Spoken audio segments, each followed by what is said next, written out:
Oh. Well, Jane said, geez, the water bill's up. And I didn't think much. Oh, I know what it is. Yeah, it's right. But Mike called me and he said,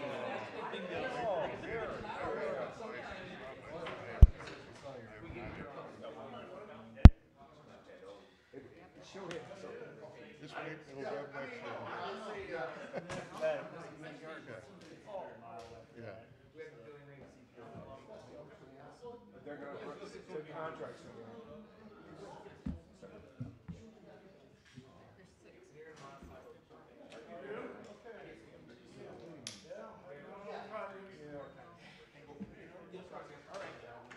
Oh, yeah. That's why when I How are we doing?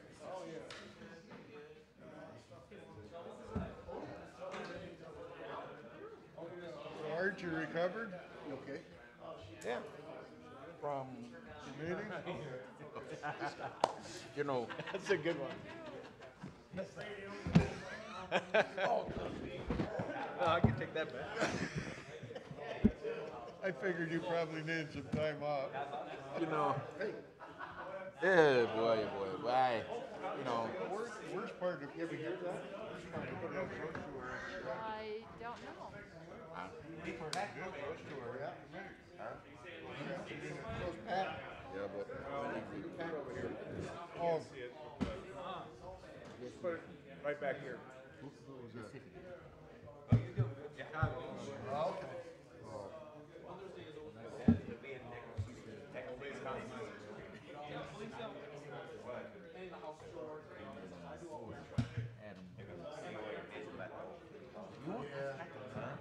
Yeah, they'll be talking about that stuff. I told Actually, like mine. why Hey, I go out. what his is If it's, you can only have 2 votes, just figure out who you want. combination. it's been, when I say something, it's been something. Yeah. Eat. So, Oh, yeah? Well, he wants to look over those people. Oh, okay. You got those 2 names I added. Well, he said hey, on those people. How you doing today? hey, I'm feeling good, man. You know, not bad. I can't complain. It ain't gonna do anything. I just wanted to see some other options. Seriously, I mean, Yeah, yeah, I'm gonna take that after here. So, I appreciate it. Have a little party.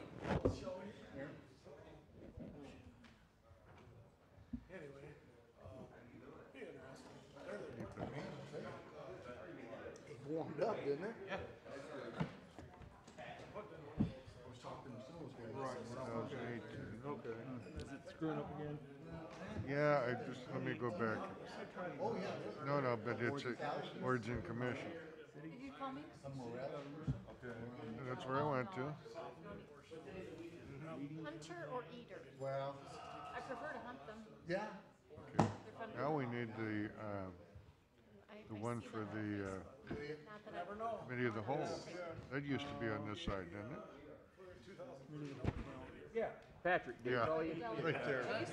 Did he call you? Committee of the whole, Cal. Now we're cooking with gas. All right. April 9th. Yeah. But, yeah.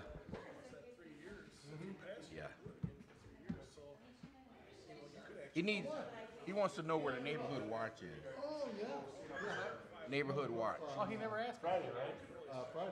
Yeah. Yeah. Have a chat about it, sure. I told him to ask you. I said, no, it's the Church of the Nazarene. That's what I told him. So, I don't think, see, I knew he was full of a little something when he came over. Is that Steve? Is that Steve? Hey, Art. Wow. Is that Steve? No, that'll be, no, it was, My sister and I are swapping. another guy, cleaner. I did some property. On the west of Dr. Dolan. Yeah. That he stated he called the Be one less thing you have to think about. EPA on it.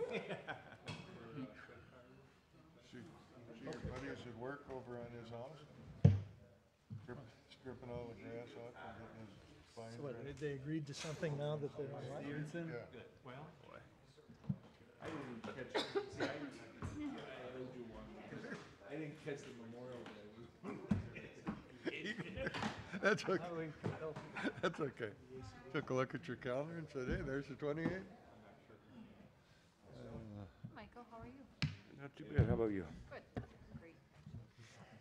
Well, exactly. So I haven't been out. Had a lovely time driving around in that rain today. Oh, that hail last Okay. night was horrendous.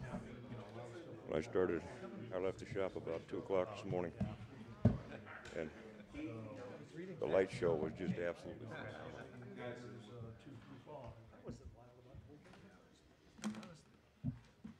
The hail took apart some of my flowers I had ready to plant, but Oh, this it's is not good. the end of the world. They'll come back. Yeah.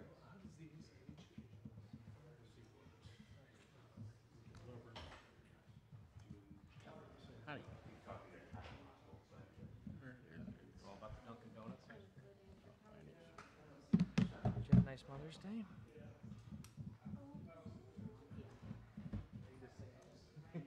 Sons are in their early 20s, you know, Good to go? Well, again, not too early. Who's coming? Yeah. wait a minute. Oh, it's the 14th, so yep. That's exciting. It's on the 14th. Yeah, but I'm so proud of you. I needed to get past. six, seven. We have those deadlines. Okay, well then go to the other one. You're just like, you're working, get up to that point, and it's gone, and you're just like, Finally got to You're right. Wow, that's get out of the Okay. trunk of the car today. oh, Whose meeting is this tonight, by the way? I know, you're so I proud know, of but me. whose is it? Keister's, I think. That's it. Also known as Bob Smith. You got the It's a low agenda. mine will be about 4 pages. Oh, okay. It's easy to run a meeting. I spent part of my Mother's Day doing that, getting that. You were busy. It's all good. It's all part of being a good one.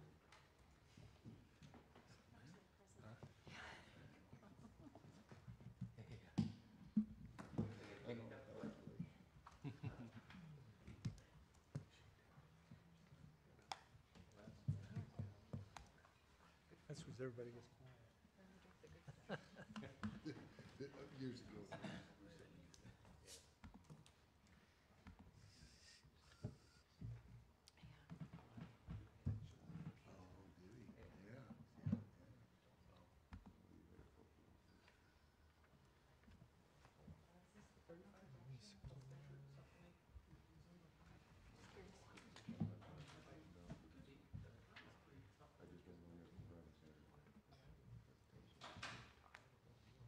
Oh, yeah.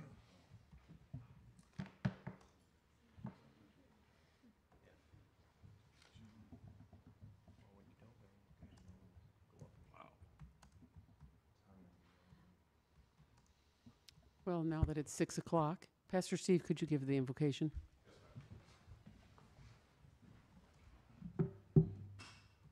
This morning we had a staff meeting and we were all impressed upon praying for all of you. As leaders over our region, your impact, for those of you that don't know, I'm from Pearl City, I live in Pearl City, and our church is in Lena. And the reason I'm here is because Freeport is a hub of things that either flow or do not flow into the region as a whole. And we were praying for y'all this morning, and there was a sense amongst all of us that what you guys are doing right now in this season is going to not only impact Freeport, but impact our region. But even more so, Proverbs 13:22 says that good people leave an inheritance to their children's children, but the sinner's wealth is laid up for the righteous. So the provision that we need and all the resources that we need is laid up for us if we appropriate the righteousness that God has for us. And you as leaders, I want to impress this upon you. We're making changes for our children, for our grandchildren, and for generations to come. This isn't just about us fixing today's problems. This is about us setting precedent for what future generations are going to look upon the decisions that you all have made. And it's going to be a flag, I believe, that waves for righteousness and for justice. And so I want you to keep that in mind when you make the decisions that you make, that there's more that's at stake than just today's people and today's situations. And so, Father, right now we come into agreement over what you want to do in our region.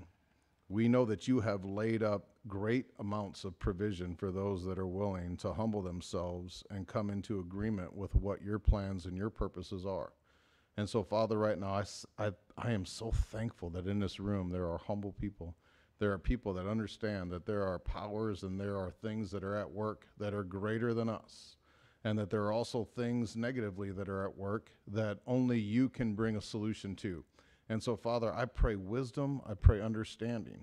I pray that anything that's in the dark will be made into the light, and that there are things that are right now being birthed into the hearts and the minds of those that are gathered here for decisions that they can make that will not only impact us immediately, but will also establish for us a foundation that our children and our grandchildren are going to be able to look at and see the impact that was made in this council, in this specific city council.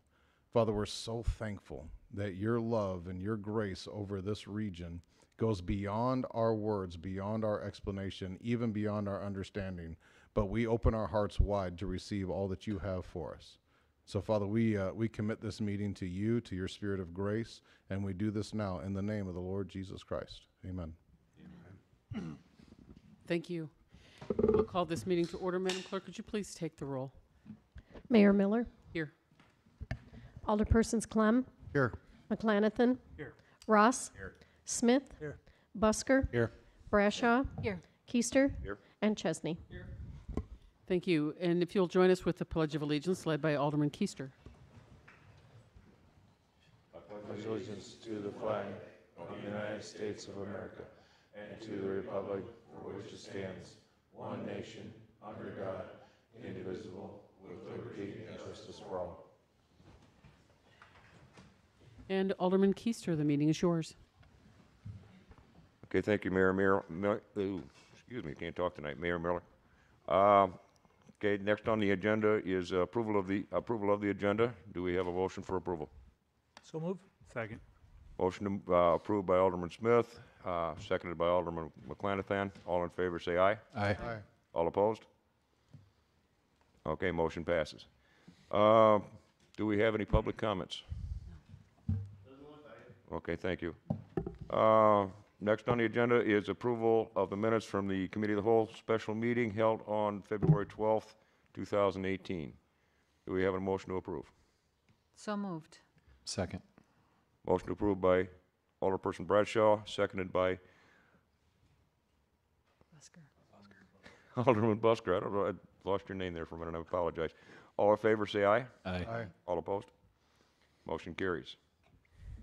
Next, item number 7 is a discussion of water, sewer, and street integrated capital improvement plan presented by Director of Public Works.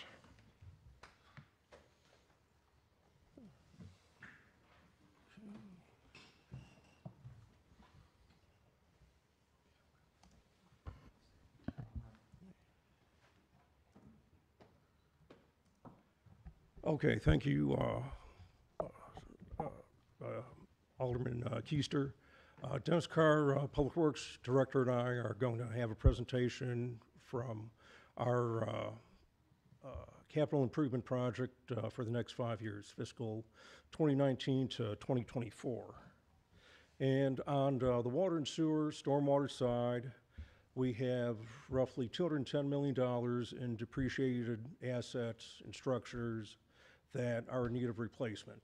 Many items that we've had before you in the last year, as far as water wells for new production, new treatment plants. There's also the wastewater plant that was first put online in 1938. It needs updating with a new permit that will look to be issued in roughly the next 15 months. We have a inflow and infiltration problem coming into the treatment plant where the rainwater is not percolating into the ground. It's coming into our pipes, going to the wastewater plant, and then we have to go and pump it, add chemicals, the cost of electricity, the cost of extra labor to go and man the plant, and have extra staff when we have these events taking place. We also have stormwater challenges, and you know, one thing with it is that with the underground infrastructure that we have to go and update and replace, if we're having to tear up the roadway to go and replace the infrastructure, well then we should leverage that work with then doing work on the streets that our residents and tourists drive down and in our community. And this slide shows that, or a similar slide was shown to you a little over a year ago with the total cost of roughly $155 million. This is an updated slide to then show the true cost of upgrading the wastewater plant, the Hancock wastewater plant. And then there's also another item or two as far as manhole rehabilitation that was not included, but is a necessary part of replacing our infrastructure. So the priorities that we see taking place is in February of 2017, two of the wells at the original water plant, wells number 2 and 6, went out of service. Before those 2 wells were taken out of service, there were a total of 6 wells. Now with those 2 out of service, there's only 4 wells, which means we've roughly lost a third of our capacity. There's still 2 wells over at the treatment plant site there, but with the treatment plant being from 1882, you know, we're looking to go and migrate away from there. So one thing with it is that we've already started the process. I go and provide weekly updates as to where we are at in the drilling of the test wells, looking to provide the water quality results and the information given to then choose new sites and the treatment techniques and infrastructure that we're going to go and use to then provide service to our residents for the next 80 to 100 years from those sites. Also on the water side, there's also the other side of the wastewater. You know, what comes from your businesses and your residences has to go through the collection system and to the treatment plant. One thing with it is that there's a bullet point up there as far as sanitary sewer force main. That's a little bit different from regular sanitary sewer main, to where the sanitary sewer main flows via gravity from people's homes. At some point, the sewer water, or the stuff that's in the pipe, is so low that it has to get pumped up to then flow by gravity again to the treatment plant. Now, the force mains are the typical construction material in the past, has been cast iron. As we are seeing challenges or leaks with our water main, we are having the similar situation with the force main, which is made of cast iron. One thing with it is that water is a relatively inert product, but with you know, what gets flushed down, you know, chemicals and whatnot, that will go weaken and corrode the pipe to the point of failure. Just within the last month, we had a repair over on Brick Street of our force main. That whole force main was put in 1950. And there's roughly 3 other lift stations that were constructed in that time period, so we're seeing similar situations on those force mains as well. So that's an item that we've identified that will have to then need some attention. With the water treatment plants that are coming online, we are going away from our site over on Brick Street, and with the water that is leaving the plant, there's basically three 16-inch pipes, two of them from the 1880s, one from a little later vintage, that then get pumped throughout, or that convey the water from the treatment plant out to the distribution system. With the proposed treatment plants over at Burchard and Willow, we're going to look to send the water from there to our residents. One thing with it is that you'll need large pipes like that to then be able to go and service the area. So we are looking to go and build arteries. I mean, a similar example is like the human body, where you have a heart, which is similar to the treatment plant. You have arteries that circulate through the body, and then you have veins that, you know, go to the other extended areas. So with that, we will look to build our infrastructure, our arterial water mains in both the low and high zone.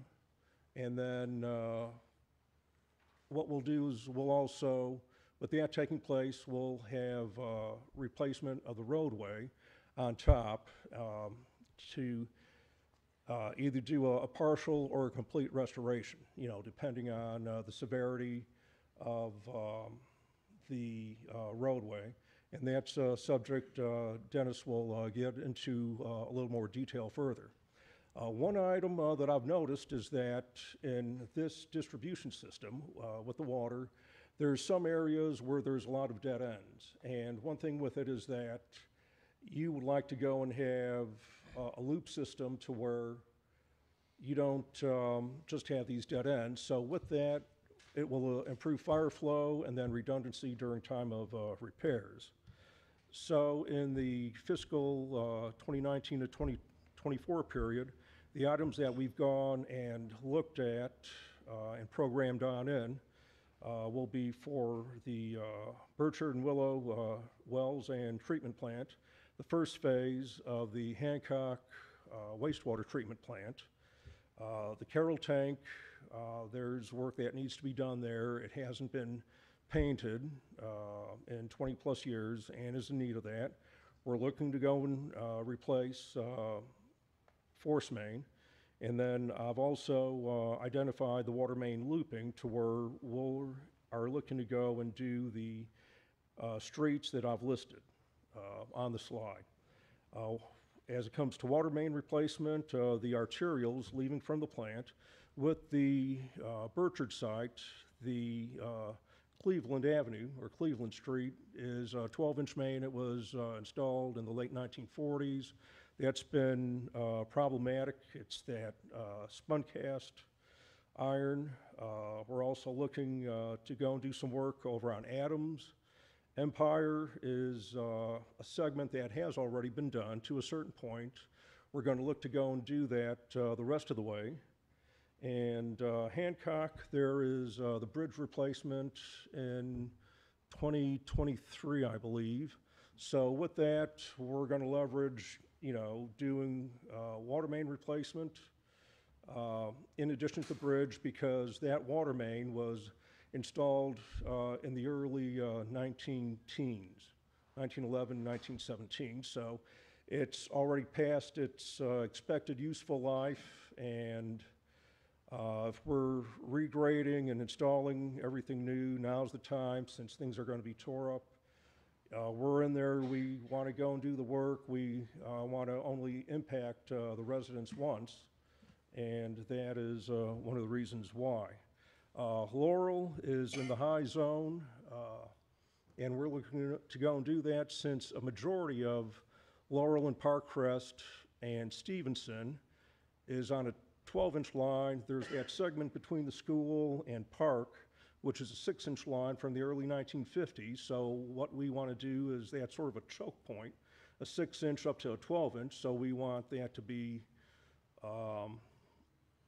less restrictive. Some veins, rather than the main arteries, Clinton Place and Clinton Street, some of that water main is 4-inch. It's basically from 1904, 1905. Chicago, there's some, small size main there. And then the Demeter Bridge project, with that taking place, there's also some water main that was installed in the mid-60s. We've had a failure or two on that. So with the bridge being a major project, we're going to look to go and do some water main replacement there, along with some streets. There's the force mains that I previously mentioned, Lynn Street, Elk, and Laurel, which we're looking to go and do within the next 5 years. Also, with Laurel, it travels south down Park. That water main there is like a 6-inch, so we would like to take that segment, upsize it to a 12-inch to tie into Stevenson. So we will have a less restrictive, more freer flowing way to deliver our product to our customers. Also at the treatment plant, and this is outside the Phase 1 upgrades, the digesters are a couple of tanks that contain some product. The last time they were cleaned was basically 24, 25 years ago. Good business practice to have them done every 5 to 8 years. So I've requested $535,000 in the budget. I'm probably going to be opening Pandora's box, but I won't know that until that project starts to take place. Okay, the Carroll Tank. Carroll Tank was, coating was done on it approximately 1994, and one sees the condition, and then there's also issues of lead paint that need to be dealt with. So those are some of the items there. This next slide breaks it down into how the project we want in the fiscal year with a dollar amount and a footage of the project that we're looking to go and do. Tom, one of the reasons why we decided to go to, rather than refurbish the current water treatment facility and build 2 new ones, to refurbish it, it was going to be estimated was in the area of 11 to 12 million. We're building 2 new ones at the 2 sites. It will only be 7.5 to 8 million. So, and on top of that, we'll be able to better feed both the high and low pressure zones. Correct. And let's see, okay, this slide reflects the water main projects, the water main replacement projects that we're looking to go and do. And in what fiscal year. The next slide has to do with sewer main, which is regular gravity sanitary sewer, but then also sanitary force main. And that basically concludes my part for right now. Can you back up real quick? So, couple things you need to capture here. Adams Street, and we'll talk about it. We're going to be using federal money to refurbish Adams Street, but at the same time, we're going to be replacing both the water main and the sewer main. And what that does is the properties out at the end of Adams are the principal properties for redevelopment. Makes them redevelopment eligible down there, and also fixes some problems we have on Adams, and completely refurbish that. So, with that. Hey Randy, can you turn the lights on for 1 second? So we've set up, in the 2 corners, we've set up our maps. This is what the street assessment has given us. As you can kind of see, we've got a lot more yellow and red than we have green. Green are the roads that we don't have to do anything with right now. Yellow is what we were saying we were going to have to mill and overlay. And then the red pieces are all reconstructs. So when we were looking at trying to identify which roads we were going to take care of at this point in time, we were trying to stretch pieces that were yellow and red together, as well as in the areas where they both needed sanitary sewer replacement as well as water main. That way we can get in, we can get out, and that way that road will be, that'll be taken care of for hopefully 25 to 30 more years. So when Lowell had put up the budget points originally, he had said that we were going to need a little over $60 million to repair all the roads. That would be as if everything was done right now. The problem is that every year, every road that you don't do gets worse. So that 60 million is a lot more than 60 million. And then in looking at that, when we do our life cycle of, I think we had said 75 to 90 years, none of that was entailing how much engineering we were going to have to pay for on the bridges or on the bike paths, stuff like that. Some of the bigger projects where we have to use federal money, we don't have the manpower in-house to actually do that kind of thing. So like the Adams Street project, which I think is going to come out with utilities and roadway both right around 6 million, maybe a little more. We don't have the manpower to actually do the environmental engineering and the survey and all that stuff. So One of the things that talk about when we tap into federal money, they have different regulations in how that we have to put towards that federal money, which are beyond the capabilities of we currently have in-house. yes, now we can turn the light off and go on. We will put that map up on the website so that way the viewing public can see it. I think it's a little far out right now. We'll be using this. The map with the white and You want the white background? yeah, Okay. it's easier to see. Not a problem. So the 4 projects I have listed here are ones that we have to use MFT money to match. So most funding sources have an 80-20 match, and it's usually a local match, and that's one of the items that we can use MFT money for. At the top, you can see the Peck Path. That's the one that's going to get constructed this year, and we're using the ITEP grant. That is a federal grant. It's for transportation enhancement. It can kind of go a lot of different routes. Sometimes it goes with bike paths. Sometimes it just goes with the traveling public. The Gladewood Bridge, which I believe is slated for construction next year. We're using the county bridge funds, which is also an 80-20 match. These are all MFT sources that weren't included in that life cycle analysis that we did with the street assessment. So then the next 2 are the kind of the bigger ones, the Hancock Bridge, which is a major bridge funds. That's slated out for the 2023 year. And then I know in the next coming slides, you'll see we'll have some engineering programmed out for the couple years before that. And then 2023 is also when we're hoping to use the Surface Transportation Program funds from IDOT, which is a federal fund, but it's issued through IDOT. And that is also an 80-20 match. And so the Gladewood Bridge, the Hancock Bridge, and the Adams are actually done at a state bidding release in Springfield. So we don't have, they bid that out, and all we can do is accept or reject the bids at that point. So when that comes down, for anybody that's on the council, you'll see that when we're bidding those out. So when we were choosing our roads, we were kind of going through our street assessment, and I wanted to at least pull up a picture of the 3 roads that we've got chosen in the next 5 years. So float's long enough that we don't have enough MFT dollars in one fiscal year to take care of it, so we had to split it into 2. So we're going to start the first one. We're going to start down at South Street and up to Empire, and then the second year of it, we're going to go from Empire up to Winneshiek, is that right? Right, Winneshiek.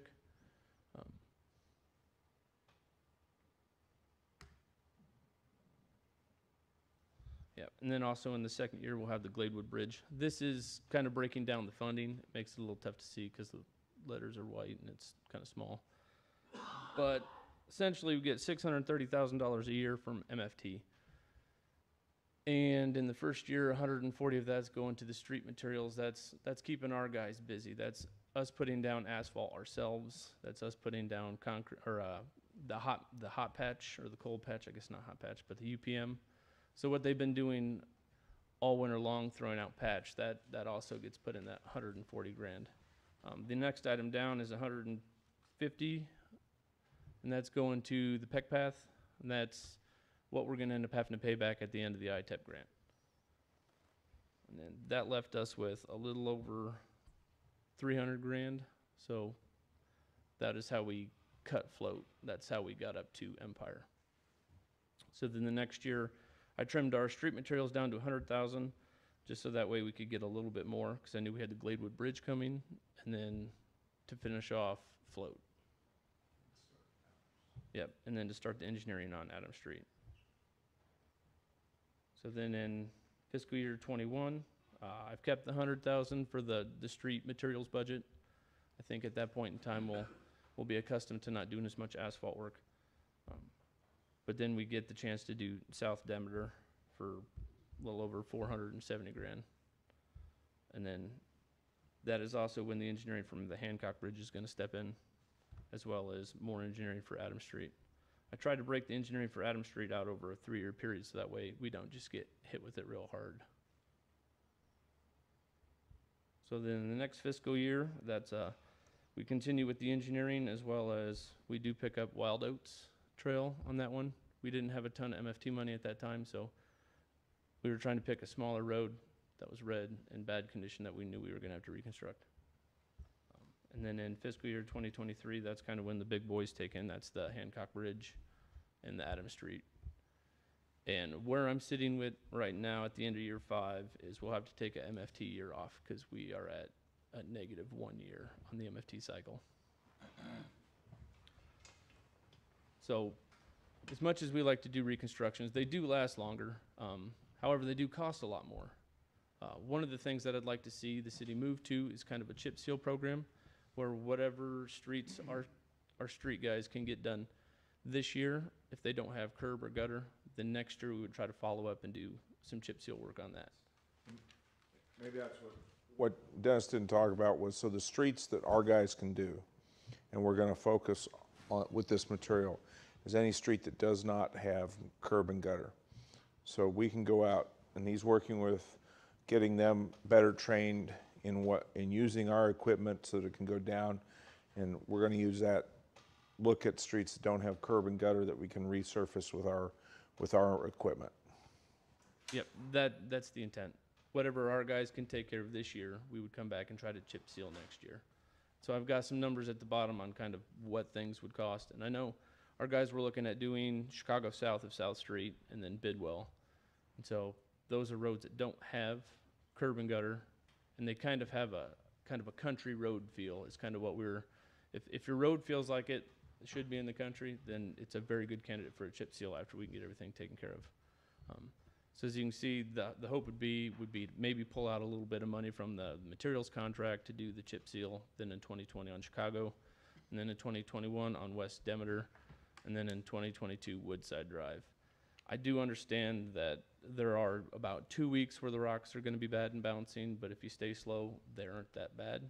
The problem I'm seeing with Woodside Drive is it's like 2 miles long, and the amount of asphalt that's going to take is going to be crazy for a road that might have 20 people on it, that sits on the very edge of town. It's just tough to try to see us putting that much money on the very edge of town. So that's a road that I would like to see us chip seal, or if we can find a way, maybe do a cold in place recycling with a chip seal on it later. Dennis, if I could ask a question. When you say South Demeter Drive, are you talking South Demeter Drive from Gladewood on up, or are you talking Demeter Drive where all the people live south of town? So the South Demeter Drive I've got from Empire to Demeter, that weird. My concern is from Route 26 to the park. Okay. That's Woodside. Woodside, excuse me, I'm sorry. Okay, so yeah, Woodside, I mean, that's a 2 mile long road. I mean, that's like a couple years of MFT dollars for one road. That's the problem I'm seeing with doing an actual reconstruct on Woodside Road, or Woodside Drive. Hey, if I may ask one question here real quick. When you talk about this chip seal, if I understand it correctly, that's where you put down the oil or tar, and there's a small gravel that goes on top of that? Yes, sir. If I may make a suggestion on that, as a motorcycle enthusiast, I guess you would call it, when you put that stuff down for motorcycles, that is extremely dangerous for motorcycles until that gets set in. Yes. So I would like to have you look at putting some kind of warning signs or something there when you do that to let the bikers know that that's being done, and that could be that they may need to reroute around that so we don't be stopping, dropping bikes out there a lot and hurting people. I would agree. If chip sealing is something that the council would like to pursue moving forward, slow traffic signage with loose gravel, and, I mean, they've got, the MUTCD has all sorts of signs like that. That's not a problem at all. Okay, thank you. Mr. Chair. Alderman Busker. Yes, with redoing Float Avenue there, are you going to engineer the intersection at Jefferson and Float so that dip isn't so severe anymore? I would imagine I can, yes. Thank you.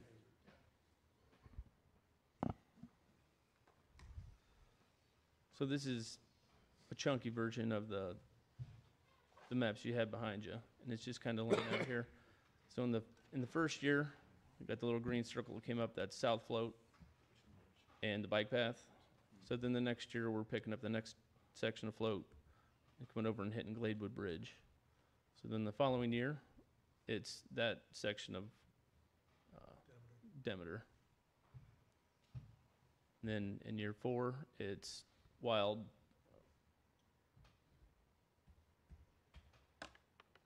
Oats, and then in the last year, it's the Hancock Bridge and Adams Street. So one thing I know we're going to have to look at when we start engineering both Adams and Hancock is we got to make sure that we can leave a route to the east side using Shawnee. So we'll have to make sure we stage that appropriately so that way we can maintain access to that side. So that is all we have. Is there any questions? One question I'd like to ask, more of an explanation. Like probably the rest of the council members, I've received a number of phone calls here over the last week about the increase in the water and sewer rates and stuff and what it's for. Now, you've outlined something for 5 years, which was done very well. But can you give us a little bit of an overview of what that is in percentage-wise of what needs to be done yet? For as roads? As far as water and sewer? No. Oh, well, let's see. Okay, there's, in the presentation, there was like 87 miles of water main that needs replacement. So we probably have about 3 miles, 4 miles programmed out in. You know, from that, the treatment plants, rather than, you know, that will go, you know, the fees will look to provide, you know, repayment of loans for the treatment plants, the production wells. You know, we have 4.5 miles of force main that we're looking to go and do. So that's part of it. And, you know, just the infrastructure. We have 3,000 lead services that are in need of replacement. That's roughly $4 million. So the $8 increase that was put into effect May 1st was something that was programmed on in since in the timeline of my predecessors showed that we were looking to go and do these projects here. The project was 40 years. It would take us 30 to 40 years. What we've done is we've submitted applications for the first phase 1 of the sewer plant. There are 4 phases, and that's $12 million for through an IEPA loan, and then we've also got submitted, I believe it's 7.8 million for the water treatment facility and through and wells through IEPA. Again, we had to do the initial water testing, drill for the test wells, and get the initial engineering done, which we're moving forward with and submitted for those. So all of that is included in that, and this will be a 30-year. We're continuing on this 30 to 40-year project. So we're moving forward. We're getting some of the big things done, but some of the things that we have to do because we had to shut those 2 wells down, and our waste. We were going to have to do something with the water treatment facility sometime in the next 2 to 5 years. So that's why that's front loaded. Okay, thank you. And the reason I ask is one of the big questions is why do you keep raising my money for capital improvement? And I just want to try and give the people an understanding of what this money's for and the fact that, as I understand from you, this is what we're doing now on this 5-year plan is just a small percentage of what has to be done. That's correct. Yeah, that's, you know, those are probably the high priority items right now. And then, like with the wastewater treatment plant, there's 5 phases of it. So the first phase is to replace, you know, equipment that, due to the massive inflow and infiltration that's coming into our plant, we have the equipment to break down, you know, sooner than expected, just because it's running longer than what was anticipated. Any further questions? Chair. Alderman McClenathan. So, Director, would it be fair to say for those asking inquiries in regards to where's the money going, you could direct them to one, your main slide that shows the 40 years with the 210 million, and then more specifically, the fiscal year 2019 to 2024, when you're looking at the artery and vein water main replacement, the 4.5 miles of force main, the looping that's going to be added on there, as well as those other main big ticket items, that would be what we can direct folks to? Oh, yes, definitely, and we'll look to have that on the website. We can actually post this brief on the website if the council, if that's the council preference, so. Yeah. Follow-up? Go ahead. Thank you. Now, I know, given the dollar amount of work that's out there, and everybody in every ward could come at you and say, well, what about X road? What about Y road? What about Z road? When you've placed these priorities outside of the main ticket, the larger replacement, when you're talking about the roads and then the water main, artery, vein, and looping, those aspects of it, did we largely derive those, obviously looping because that's going to help with the efficiencies, but for the artery and vein, did we largely derive the streets and then the arteries and vein portion of the water main replacement by what was the combination of the worst out of this 210, or what was the criteria? Yes, I have a map down in my office that has not just the roads, but it also has the water main age and condition underneath it, and so we were kind of looking at both at the same time. So as we're going forward, we should be making ground on the things that are costing us the most replacements on an annual basis by currently breaking down and costing you guys maintenance repair work? Yes, I would believe in theory. One more follow-up. Alderman McClenathan. Streets. You've shown the limitations to the MFT, I think, pretty well on what's broken down there. And even in that limited work, you're still saying you're going to have to take a year off because it's going to exceed what we're getting back in MFT over that period of time. How far behind, or how much faster could this total integrated project go if we weren't waiting on the streets funding portion? we would be able to go as fast as the water main can keep up. I mean, so it's either we go as much as the streets can, or we'll go as much as the water main can. So one of the taskers I gave Dennis was look at, without having to shut the whole town down, if we had the money, we could do between $2 and $2.5 million worth of roads a year. And what happens is if the money comes from other places other than MFTs, it opens up, we don't have to do all of the sidewalk replacements. We don't have to do when we do reconstructs, we can look at what we're doing for, if it's sidewalks in good condition, we can spend, we don't have to meet the MFT requirements. We can still do the ADA compliancy, but we don't have to do, when we do a full sidewalk replacement, if your sidewalks are in bad or a full gutter, we would not have to do curb and gutter replacements if it's in good condition. So is it fair to say that while we have good, stable, long-term funding for the water and sewer, in regards to roads, the only thing that's holding you back, it's not manpower, it's funding at this time? Yes, yes. I mean, all we're using is MFT funds for roads. Okay, thank you. Mr. Chair. Alderman Clem. Tom, I got a couple questions if I could, please. I noticed we've done, and please believe me when I ask you these are based on just because there's a change and there's some stuff come up that we've never heard of before, okay? Okay. Tell me a little bit, because I noticed you've been doing a lot of catch basin repair, okay? Tell me what that does, other than puts a new catch basin in there, but I mean, are we saving water coming back? Are we, if you could tell me a little more. Well, let's see, with the catch basin repair, I mean, we are, repairing infrastructure. We're having it to go and flow where we want it to.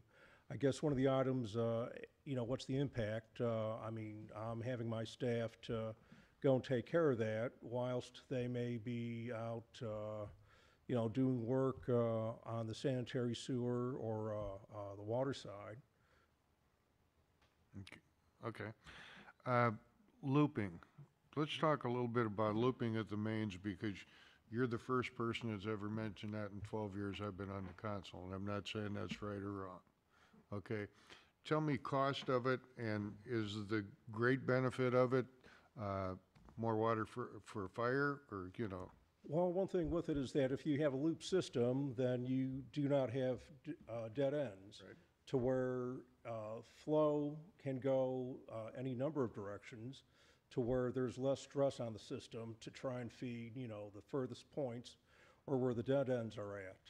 With fire flow, if that would, also look to go and help, since there would be more water available from different directions. One thing with, and as a side note, as far as the arteries, when you have larger sized water mains, you have more water available to the hydrants, which then conceivably would raise one's score on the water and sewer segment of the ISO, which then would look to lower the overall score on the final ISO report that's presented.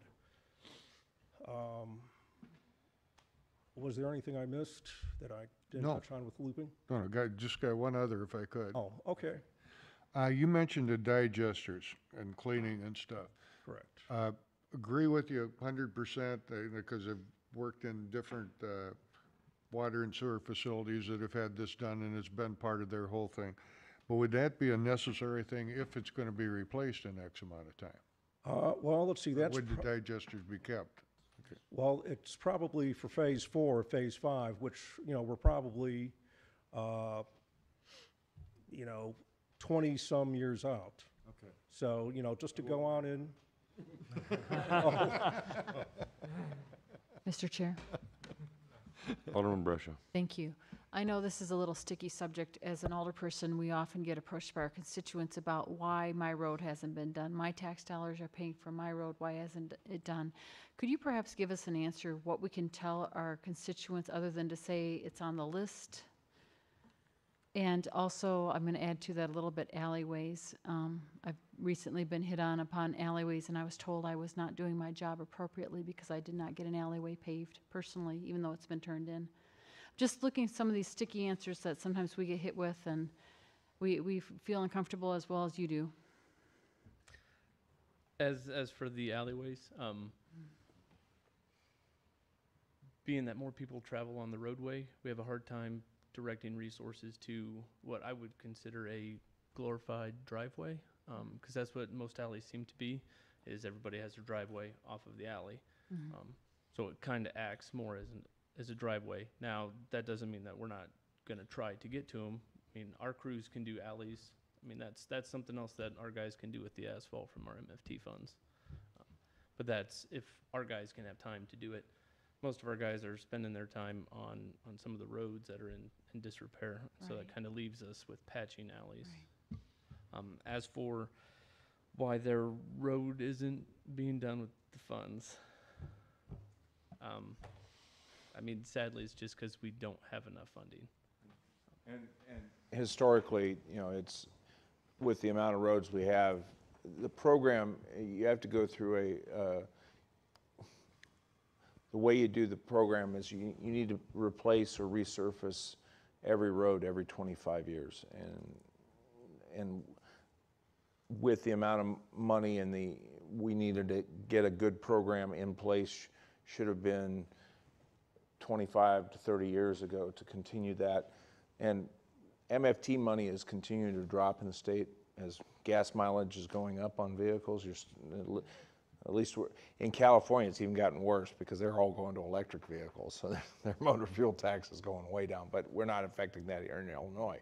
But our MFT is dropping as gas mileage goes down. We get less money. We're getting less money as we go forward. But the other thing is the cost of asphalt, cost of underlayment is going up. So it's causing us to do less roads than what we were able to do years ago. And I'm not sure that, I'm not going to speak badly about the forefathers, but I'm not sure that there was a concerted effort to look at overall road replacement within the city on a regular basis. Mr. Chair. Alderperson Brett. Just one more follow-up on that. Manager Crow, to go back to my original question, what would your advice be to us to tell the people that we had turned in their complaints in the past? Should we resubmit those complaints? Do you know if they've kept proper records of them in the past and turned them over to you? I know you've only been city manager for a little over a year. So any complaint I've gotten within the last year, those are being addressed. I think one of the things we've done, so we talked about this last winter has been particularly bad on roads, because if we get another winter like this, this is going to work because of the thawing and freezing, allowing the water to get down into the roads and then refreezing, basically causes the roads to blow up because of the alligating. It's called Alligator, correct. Thank you. I'm having problems say that, and it's caused the roads to get even worse condition. The hot patch was designed to do that, fix that. So I guess I didn't answer your question. So if we've had certain roads or alleyways on lists in the past, should we just keep submitting those? Resubmit those to us, and we'll get them down and repair them as we have the capability to do that. Mr. Chair. Thank you.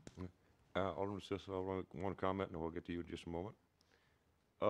Just to expound upon what Alderman Bradshaw is saying, just not 2-3 hours ago, I got a call from a constituent who has been waiting 20 years for their street to get done with curb and gutter and be repaired, and it hasn't been done yet. So it is, and I'm sure you're well aware of, a major issue, and I probably get, like the rest of them, at least 1 to 2 calls a month on streets like that. So I guess what we need to do is start seriously having a conversation and investigation on if there is any possible other revenue source we can use to try and move this forward. Alderman Smith, I'm sorry. Thank you.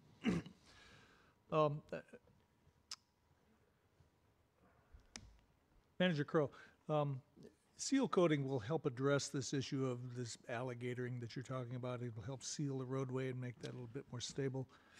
But the trade-off, of course, is that you do that with streets that are not curbed and guttered, and the edges of the roadway tend to deteriorate much more quickly. So, I mean, do you see that as a long-term solution to some of these problems? No, when we talked in detail about this,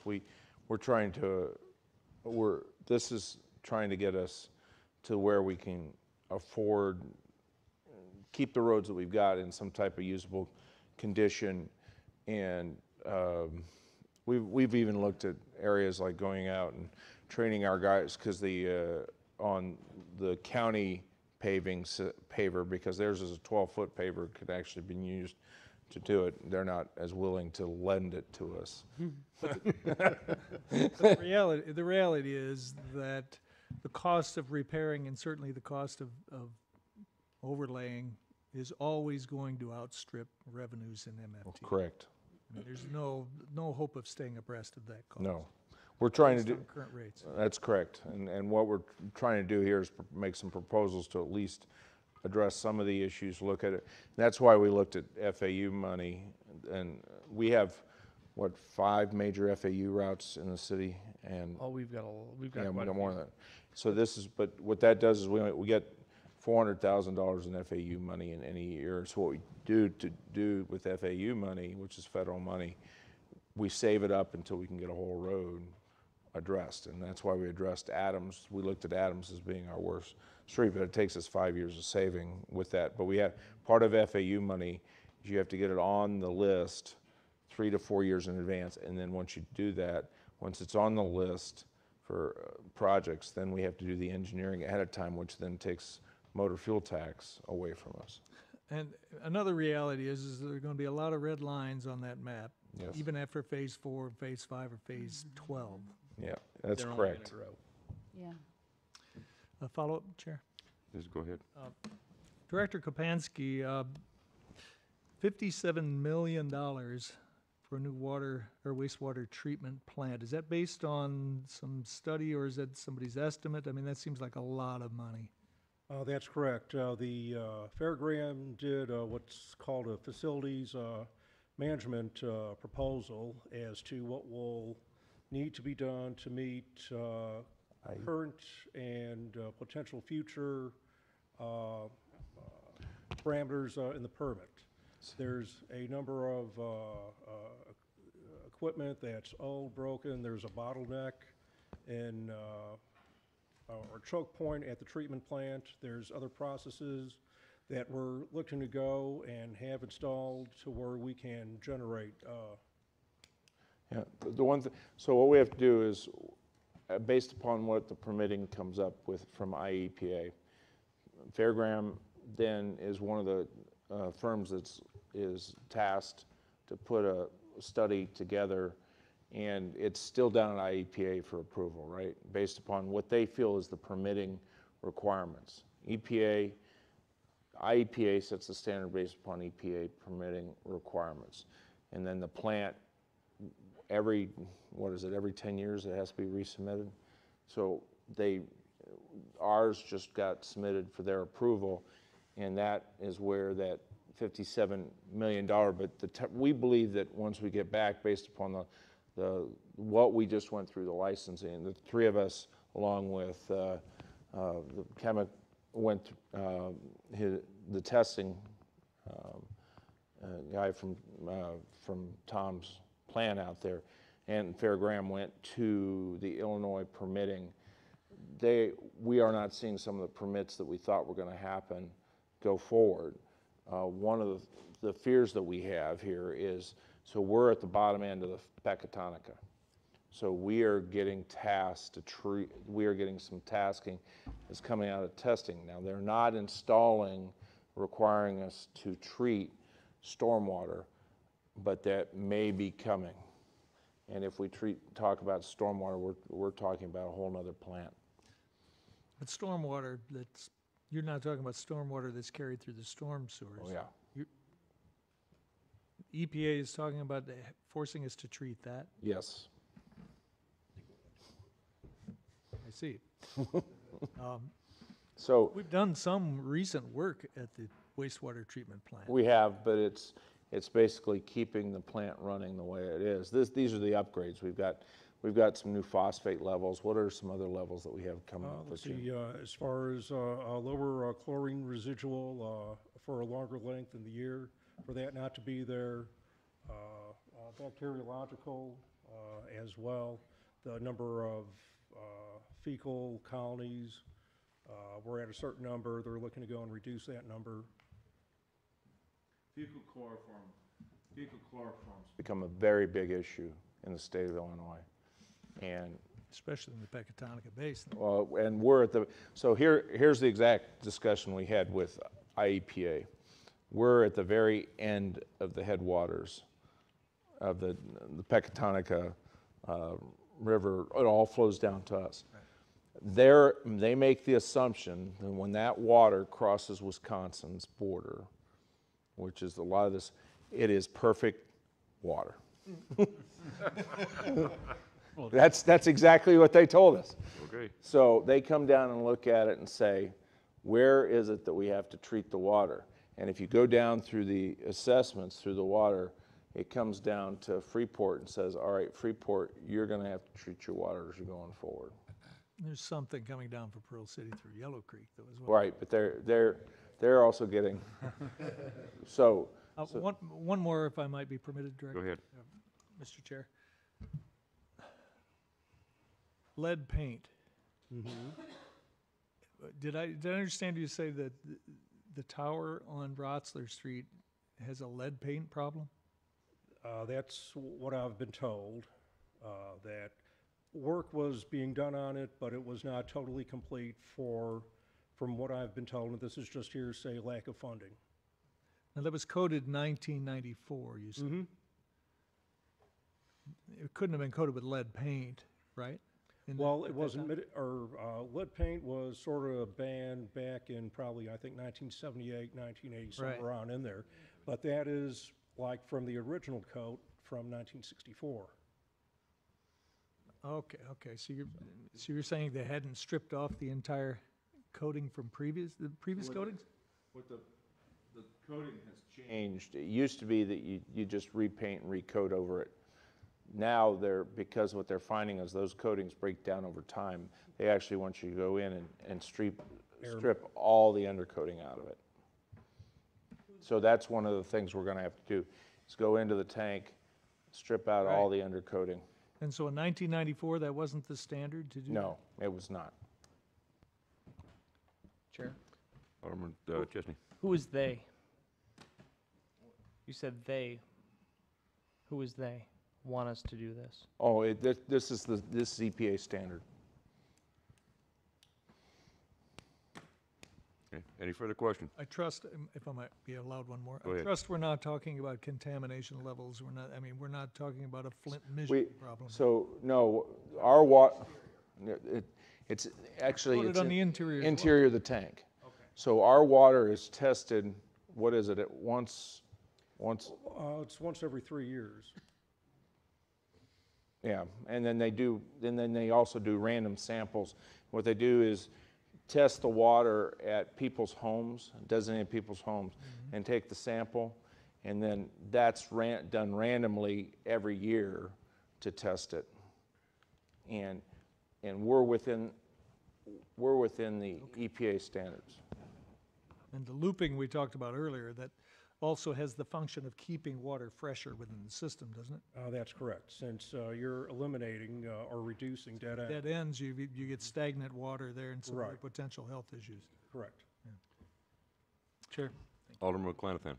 Thank you. We were talking about the 12-inch or 12 foot and the 6 foot on Laurel. The 12 foot when it went west, and then further from the school down to Park, where you said it was 6. Is that this? 12-inch. Okay, 12-inch. Is that disparity? That's what's causing a lot of? I mean, if you go down from Park up to the school, you had a break in the intersection of Park and Laurel, break by near the box there, you break about a block up, a break right by the school there, all within the last year and a half. Is that largely because of the disparity there? Well, let's see, a number of things. Roughly in May of last year, the Water and Sewer Department, previous to that, only had 1 pressure zone, and in May of last year, went to 2 pressure zones, and basically where that portion is at the beginning of the high pressure zone. So with having a different pressure zone where it's seeing pressures that it has not seen before, that pipe was installed somewhere in the early 1950s, which is spun cast. It's a number of items that contribute to it. So there's probably 3 or 4 items that, come together, which has the main breaks that have been experienced. Follow-up, Chair. Yeah. Alderman Clanathan. Went back to Alderman Smith's points that regardless of what you do, you're still going to have some red roads at some point, or some red parts on this. This is for Director Carr. If you got $650,000 annually in MFT, or maybe a little less than that, and you said in today's dollars you got about $60 million of work, which is going to be significantly more down the road. You're talking near 100-year replacement right now on the roads, give or take, correct? It's probably going to be more than that. Okay, or more. Just trying to be a little conservative on it, just not to be too doom and gloom. But so let's say you've got 100-year plus on it right now. What, based on regular industry standards, is your typical time frame that you'd like to look at in regards to amount of years on a replacement program?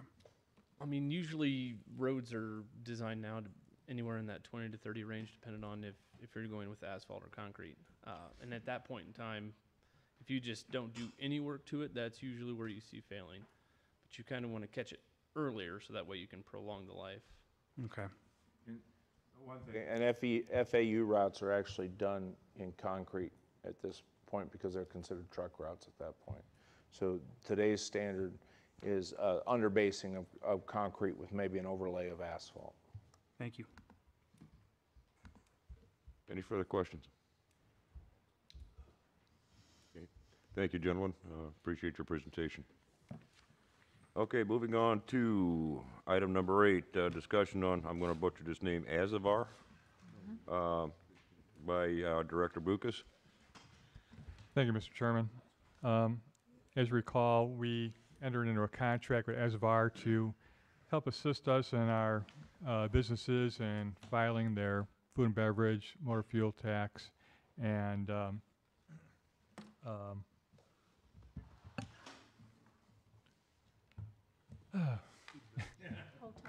Hotel Melto, thank you. We were progressing with them on this endeavor, and we started doing some of the paperwork that was involved to keep going. And when we were looking at them setting up the payment system for us, they had some fees in there that were not discussed when we originally talked to them. They were going to charge 2.5% for using a credit card plus 15 cents per transaction. And I feel that was really acceptable, especially since they told us it wouldn't cost us anything. Through negotiations and discussions, we came to an understanding, and a copy of that memorandum was included in your packet, that they would only accept, or we would only accept at this time, ACH payments. And any fees that would be associated with those payments would be absorbed by Azavar. Also, that they would help our businesses set up their accounts on ACH.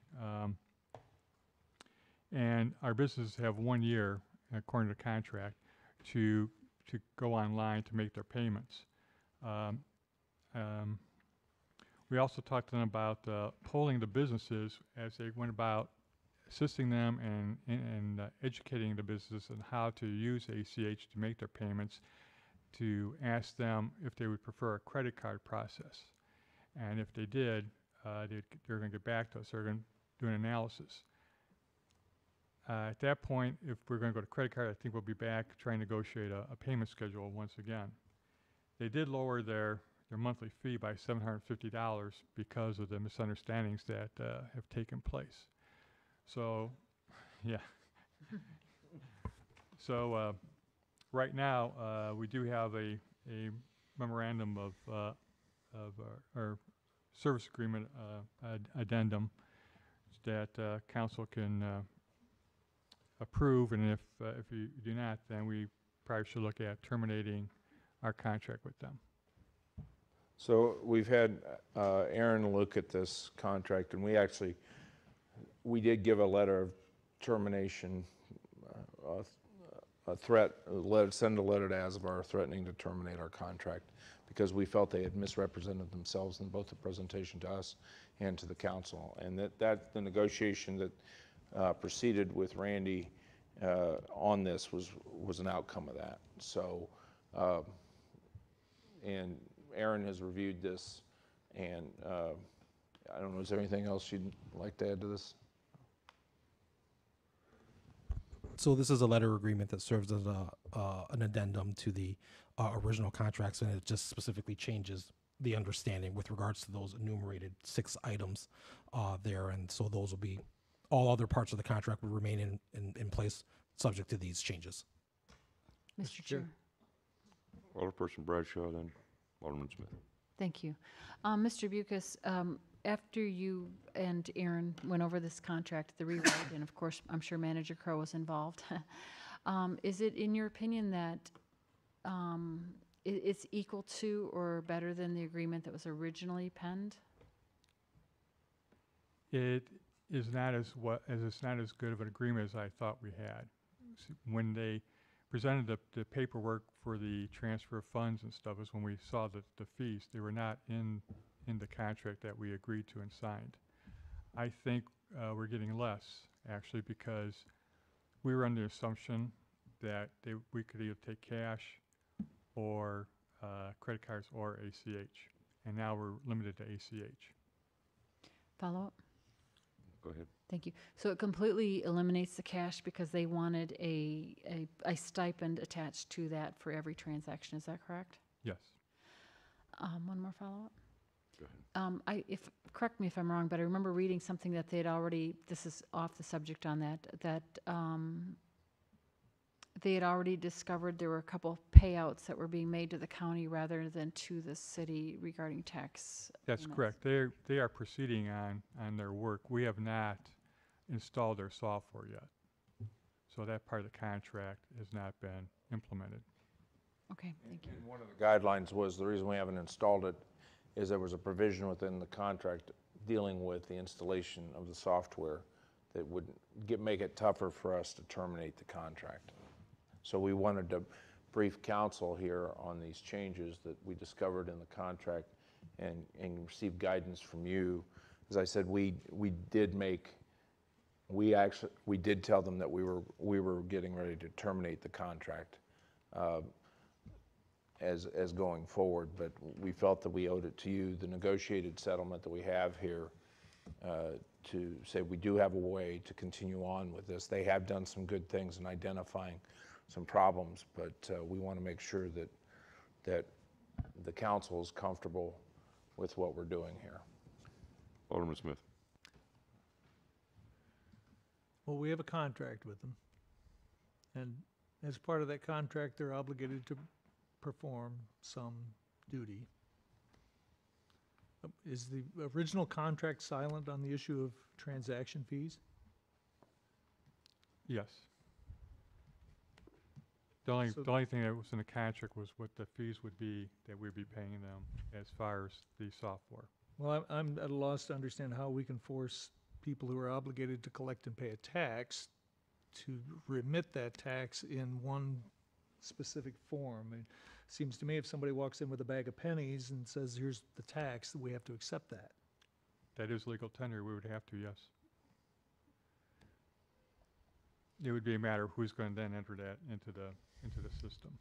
And one reason why we're looking at as of R is that because people would be entering their payments and their tax schedules in the system, that would save us some time. So they have a duty to perform to find those taxpayers who may be remitting in error to a different taxing body. And now they want to renegotiate the terms of that. I didn't quite understand your question. I'm saying, we've already submitted a letter that we intend to terminate a contract, and they're obligated to perform certain services under this contract. Is that something we want to do? I mean, I don't think we're obligated to renegotiate the terms of a contract we've agreed to previously. I mean, if they have to take a 3% haircut for these, I don't know that that's our problem, to be blunt. If I remember correctly, when we discussed this, there was some provision in there where they made their profit something over a projected amount that they were going to receive, that they kept that amount, and that was why that we were not getting charged any fees. Is that correct? Correct. Under the agreement, we get 60% of any new money they find, and they collect and they keep 40%. And what we found out was, one of the things we found out was what they hadn't specified to us, some of these fees were being charged because we were being required to use through the banking system, and was being charged from the bank to us, and they wanted to pass those fees that the bank was going to charge them to do the ACH and credit card transfer onto us. And we said, wait a minute, that's not part of our contract. And they said, well, that's, and that's when we said, well, if you can't remove this fee, then we're going to terminate the contract. Just one moment, please. I have to agree with Alderman Smith. We have already negotiated this contract. We've come to an agreement. We've got a signed contract. I don't feel any obligation whatsoever for the city to even consider this. You know, either they're gonna stick with their original agreement, or I think we just send a letter in and cut losses and go somewhere else. Anyway, I'm sorry, Alderman Chesney. Okay, I think we have a representative from the company? No? No, not here. Not here? Okay. We don't. Okay. So my second question would be then, as it relates to fees, the contract is silent on this issue. So it isn't a situation where they had the fees and then it just was silent on the issue. It was our understanding that they were included.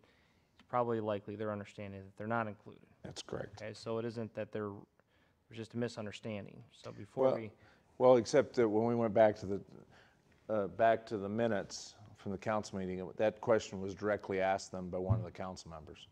And they did say that we would not be charged any fees. Well, then I agree with Alderman Smith and Keister. Yeah, I distinctly remember it. Alderman Ross. Yes, my question is, did they violate the contract? Let me say, it was my feeling. They did, and that's why I went to terminate it. Definitely could be. Chair. Well, Alderman Ross. no, I mean, in other words, in black and white, they violated the contract. I can't say violated the contract because it was never really addressed in there. But we didn't come across this until they sent us the paperwork to do the bank transactions, and they set up the accounts with Wells Fargo. Apologize. So the reduction in cost, will that offset some of the projected fees that we would in theory have to pay?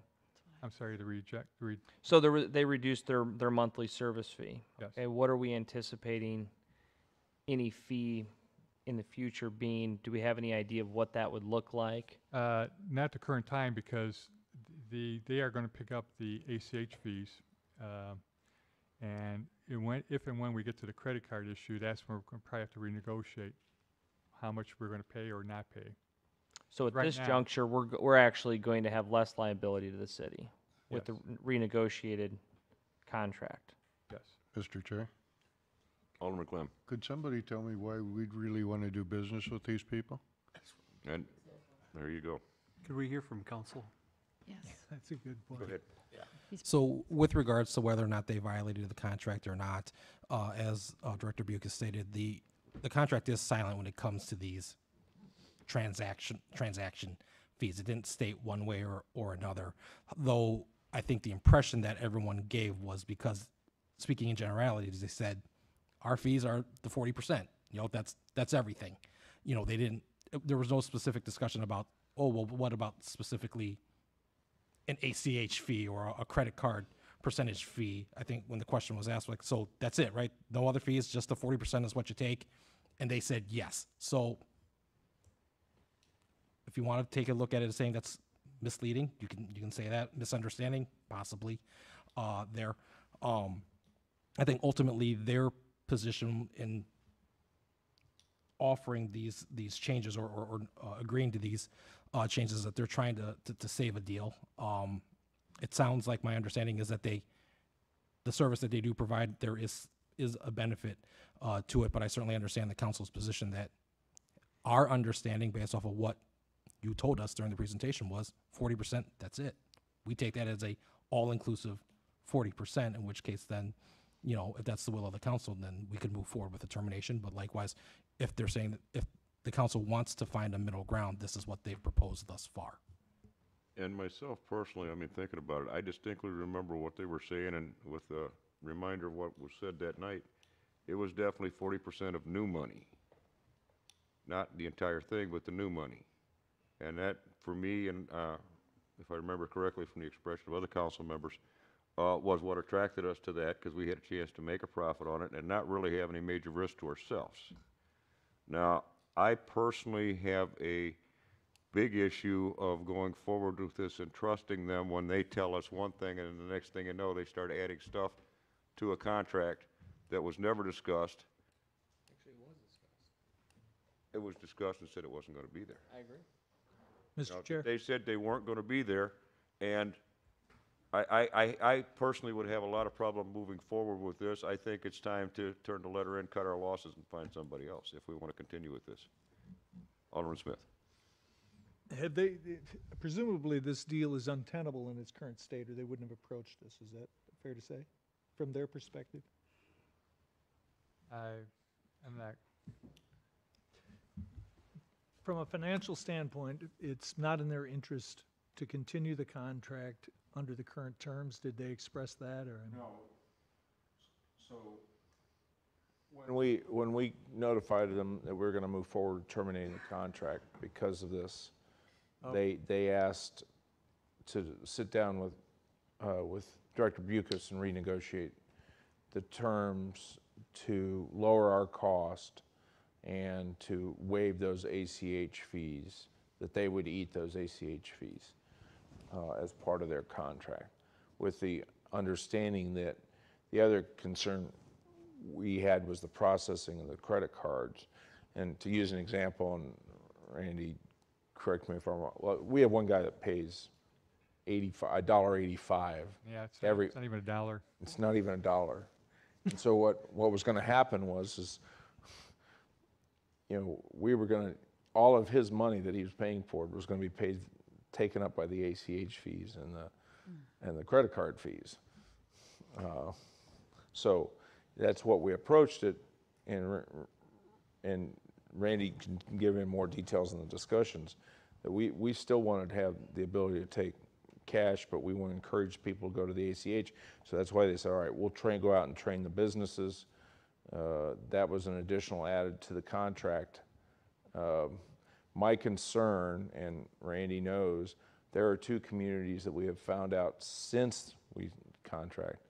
Peoria found that and we haven't been, unfortunately, city managers, because they're in litigation, will not tell me why they're in litigation with Azabar. Against this company? That they have filed lawsuit within the last 45 to 60 days against Azabar. Chair. Alderman Clattenham. Thank you. Council, what's the, in the event, I'm not saying that we're going to litigation on anything like this, but as you know, you get in, if something's filed, you get the other side of the story. Contract's silent. There are some oral representations made in a public body. What's the other side of the story, or is there not really one? I don't believe there's one. I mean, at the end of the day, I think that for Azabar to hang their hat on, in the sense that it's not in the contract, so they can't say that, oh, well, here it is, here's where it talked about ACH fees, so they can't hang their hat on that. I mean, I think their only side of it is, well, it was implicit somehow that, oh, you guys should have known that there's such things as credit card fees, that the credit card companies charge a percentage, there, but ultimately when they come and make a statement in open session that says, yep, 40% that covers us, and everything that goes along with it, I think that puts us in a decent position. But obviously, anytime you put a matter in the hands of a judge, you never know. So, or even worse, a jury. Correct. Chair. What's the recommendation, Lowell? I mean, this is largely administrative, so what's your recommendation? My recommendation is I thought this would be a good program that we could help, boost our revenues and keep better track. But under these circumstances, I think we're limiting our businesses as to how they can pay the tax. I'm not in favor of continuing on. All right. That's good. The reason I asked Randy to give his is because I was ready to cut the cord. Cut the cord. and he convinced me that we needed to hear out Azabar and negotiate and then present it to you. I felt that there was a misrepresentation, and then finding out that they're involved in 2 other litigations afterwards. They are moving very quickly, trying to collect the small communities within this region, and that concerns me too. I think we have our answer then. Yeah. For sure. Do you need any formal? No. Okay. You got them. Alderman Busker. No. This question would be for Director Bucus. Is there any other companies out there that specialize in this same fashion? Excuse me. Yes. since this has come about, I have found at least one, if possibly two companies that also do this. Follow up? Go ahead. Then I say we cut our losses and find somebody else. Okay, any other comments or questions at this time?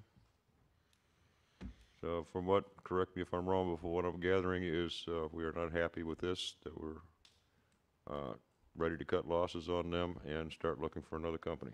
I think, is that the general consensus here? Yep. And we don't need any action to do that. Okay. Okay. Very good, very good. Okay. Director Bucus, you have anything else you want to add to that? No, thank you very much. Okay, thank you for your presentation. And final one is presentation from the fire chief on rates of service.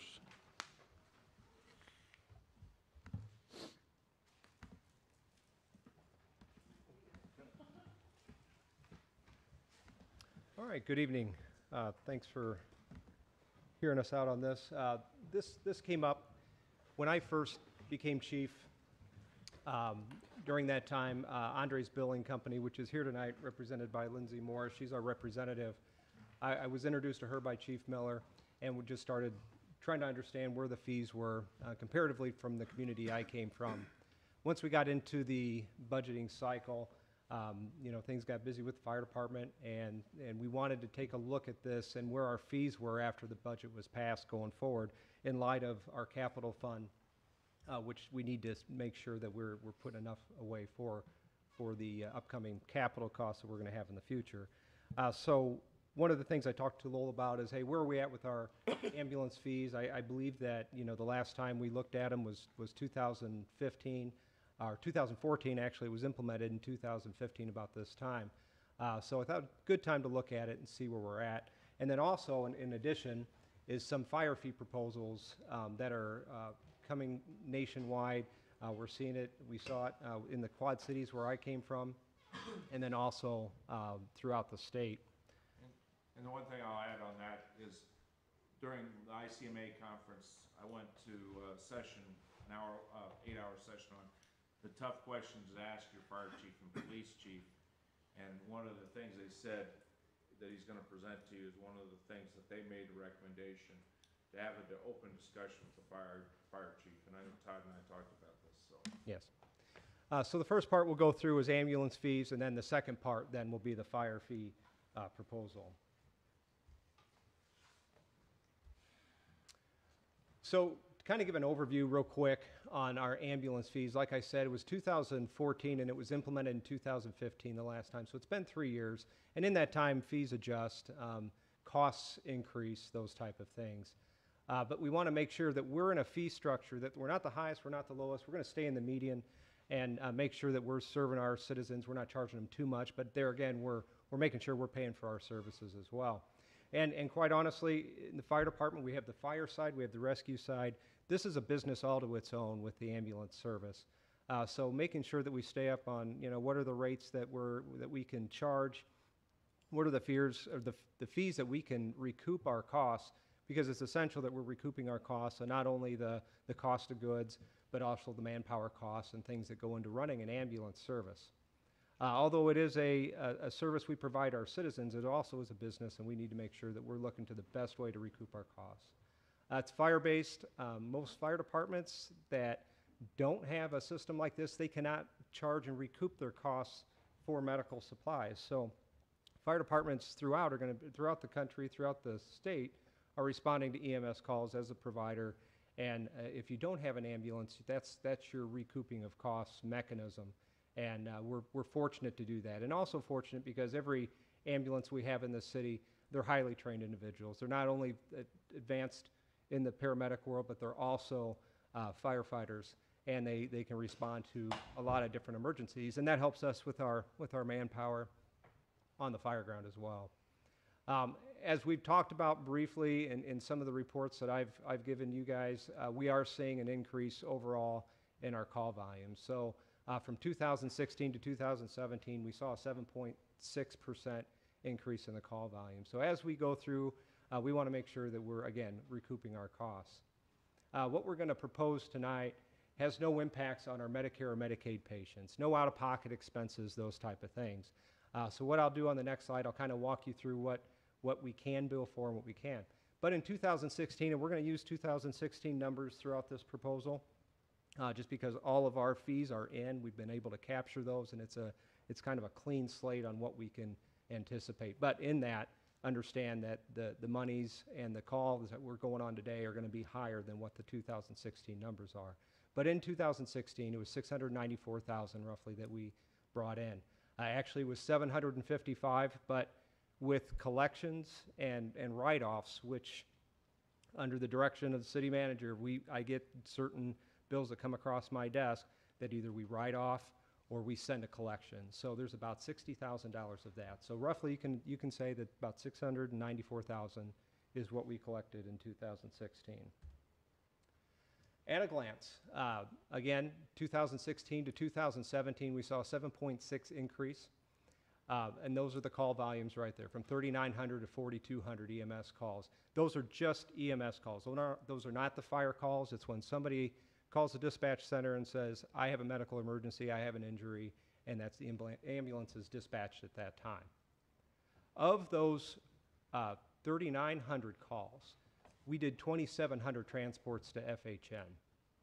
That means there's roughly 1,100 calls that were not needed. Treat, no transports. Could have been a diabetic we got on scene. They need some sugar. We treated them, got their sugar up, and then they didn't want to go to the hospital. So we have about 1,100 of those. But what we're looking at now is 2,792 billable call breakdown. So of that, and this is where what we go through the next slide, we're able to bill for is insurance, direct billing of the patient. That's a person that doesn't have Medicare, doesn't have Medicaid, they don't have insurance, so we're direct billing them. And then our Medicare, Medicaid patients. In Freeport, that's 71% of the community is Medicare, Medicaid patients. So what we can bill for is our insurance and direct billing. So that 29% is what we have control of. Medicare, Medicaid rates are set. So if you're doing the math over to the right, the 275,000 that for insurance, that doesn't equate 21%. It's because for insurance we can charge more. And like we said, the government sets those Medicare, Medicaid rates at a lot lower rate than what insurance companies do. Now, some of our rates, this is how we bill. So if you look at the left-hand column, what we bill for is 3 types of calls, and then both non-resident and resident. So we have an ALS2, that's going to be your high treatment calls. Those are going to be where we're given a lot of medications. It's invasive treatment. It's a critical call, whether it's a medical emergency or an injury. ALS care is going to be more, I wouldn't call it a mundane, but they've reached a criteria where they need advanced level care, but they don't need that ALS2. And then BLS are going to be things that we transport, we do vital signs. They need to kind of be treated at the ER, but we don't need to do any invasive care. So the rates over are kind of currently what we're charging for each one of those groupings, and then over to the next column, the proposal. And that's a 10% increase is what we're showing right there. And then there's a difference, and that's difference we're going to take to the next page. But if you can see, the average increase for a resident would be $76 per call, and the average increase on a non-resident is $96. So taking that, and then let's stick that into what does Freeport Fire Department respond to, and then let's get the numbers from that. So the $76, as you see, the resident and then the non-resident calls, 566 of those resident had insurance. So those are the people we transported to the hospital that had insurance. The 188 are going to be the people we transported. They were residents, but they weren't on Medicare, they weren't on Medicaid, they did not carry any insurance. So we're going to bill them directly. And then on down, we had 31 patients apiece for non-residents. So we do treat, obviously, more of our residents than we have people passing through. So take it over with the gross charges for that, and would be the increase. This would be the fee generation that we're doing now, would be about $43,000. Now, we only collect about 80% of that, because some of that's going to go to collections, some of that's going to be written off. So actually, the net would be $34,722. For the direct billing, we can only collect roughly 10%. That's what we're seeing. If we bill somebody directly, they're not on Medicare, they're not on Medicaid, they don't have insurance, they typically don't pay. We're having a tough time collecting that. And so take those numbers all the way down, and we can do that with the non-residents as well. And so if with a 10% increase, we're going to see roughly, and this is a conservative figure, 38,884. And again, these are 2016 numbers. So to give you kind of an idea and a breakdown, when we say we want to stay median, what I did is we looked around at, what are our regional comparisons, and they're going to be your Rocktons, your Rockfords, South Beloit, some of those cities. We did 3 of the suburbs, a south suburb, a central suburb, and a north suburb, and then we did some downstate. And so we have the ALS, the resident, the non-residents, and you can kind of follow the fees around, and some of our fees are going to be higher, and some of them are going to be lower, but roughly with the 10%, we're right in the game there. And also one thing to keep in mind is our mileage. Loaded miles is the only thing we can bill for. We bill for $11 a mile, and our average transport here in Freeport's about 2 miles. We're really not transporting too far. But if you look at some of the others, and they're charging quite a bit more, and they have a lot farther travel distances, they're making up a lot of their money in the actual loaded miles of that, which we don't have the advantage of. And in the case, if you go to the bottom, both Rock Island and Moline Fire, in addition to those fees, they bill specific equipment. So that'd be your cost of goods. So they're billing for that as well, which what we've done and what Andres does with us is we kind of want to build that into the bottom line, just because when the insurance providers go to pay that bill, they want to pay the bottom line and they want to pay the mileage, and those are about the only 2 things that they're going to pay. But in the case of Rock Island Fire, those fees is what you see that they're billing for. Then in addition to that, they're going to try to capture, their nasal cannulas, their cardiac monitor patches, all those things that go along with the fees. So their rates and their bills at the end of the day are going to be a lot higher. So just a quick summary. If we do talk about and take this a little bit further with increasing our fees to the 10%, this will not impact any Medicare, Medicaid patients, no out-of-pockets with them. The conservative figure shows around $38,000 in additional revenue. And again, we're not the highest, we're not the lowest, and certainly we could look at these numbers and adjust it probably up even more to capture even more revenue. And in the rate, as you can go back to that rate comparison slide and show where the rates need to be. And just to give you an idea on the mileage, if we increased it just $3 per mile, it would increase in the bottom line about $4,000 for us, just on that short 2-mile transfer that we have on average. And again, talking at the last bullet point there is just talking a little bit about disposable equipment, but I don't think we really want to go that route because the insurance company just wants to see that bottom line anyway, but there are other people providing charges for those costs of goods as well. So before I move on to the fire fees, I just want to make sure if you have any questions about this and everybody's clear on the numbers. Chair. Alderman Chesney. Thank you. Chief, so if somebody is on Medicare or Medicaid, we will, whatever rates we set, they will be adjusted, no bill. It'll be covered, correct? They will be unaffected at all by our rates because whether it's the state or the federal government, they set those rates. They will only pay the specific amount and no more. So any increases that we want to provide, it would have no effect on Medicare, Medicaid patients. Okay, so if somebody has private insurance or Blue Cross, Blue Shield, pick your favorite insurance company if there's such a thing.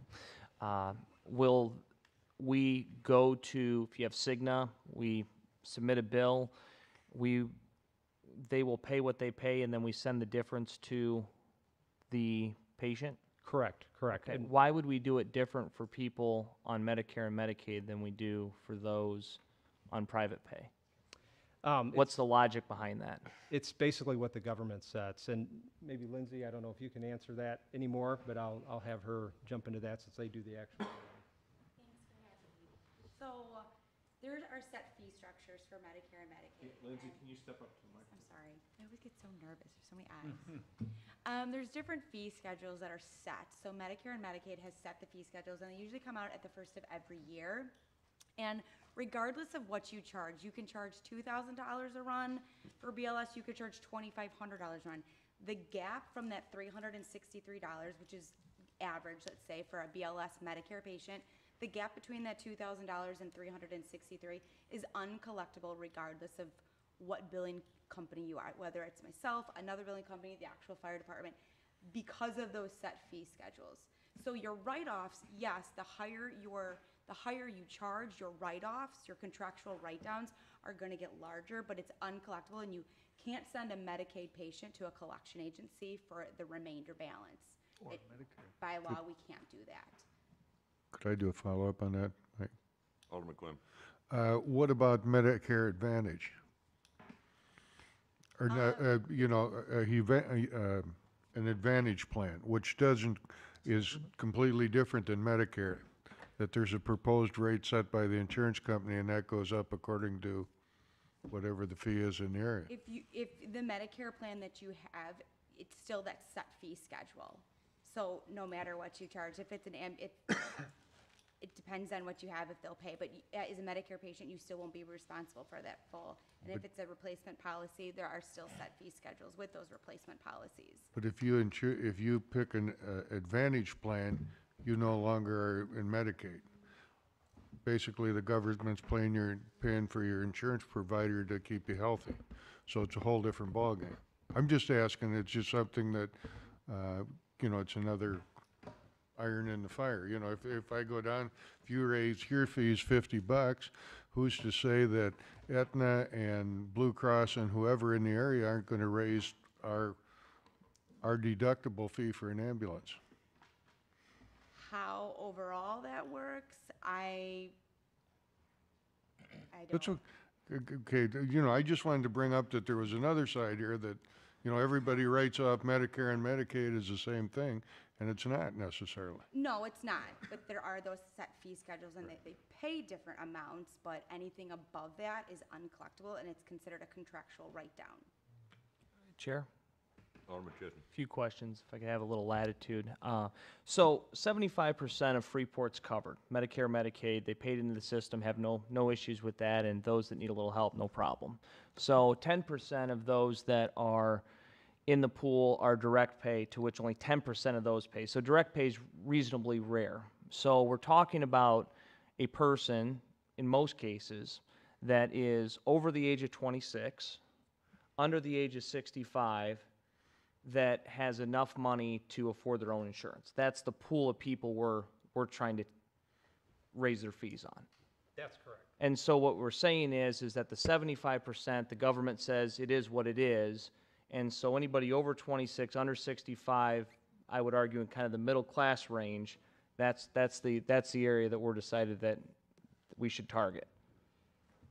Yeah, and because that's the only place to stay in the medium of where other departments are charging fees. That's the group that they're able to collect on, is the insurance payments.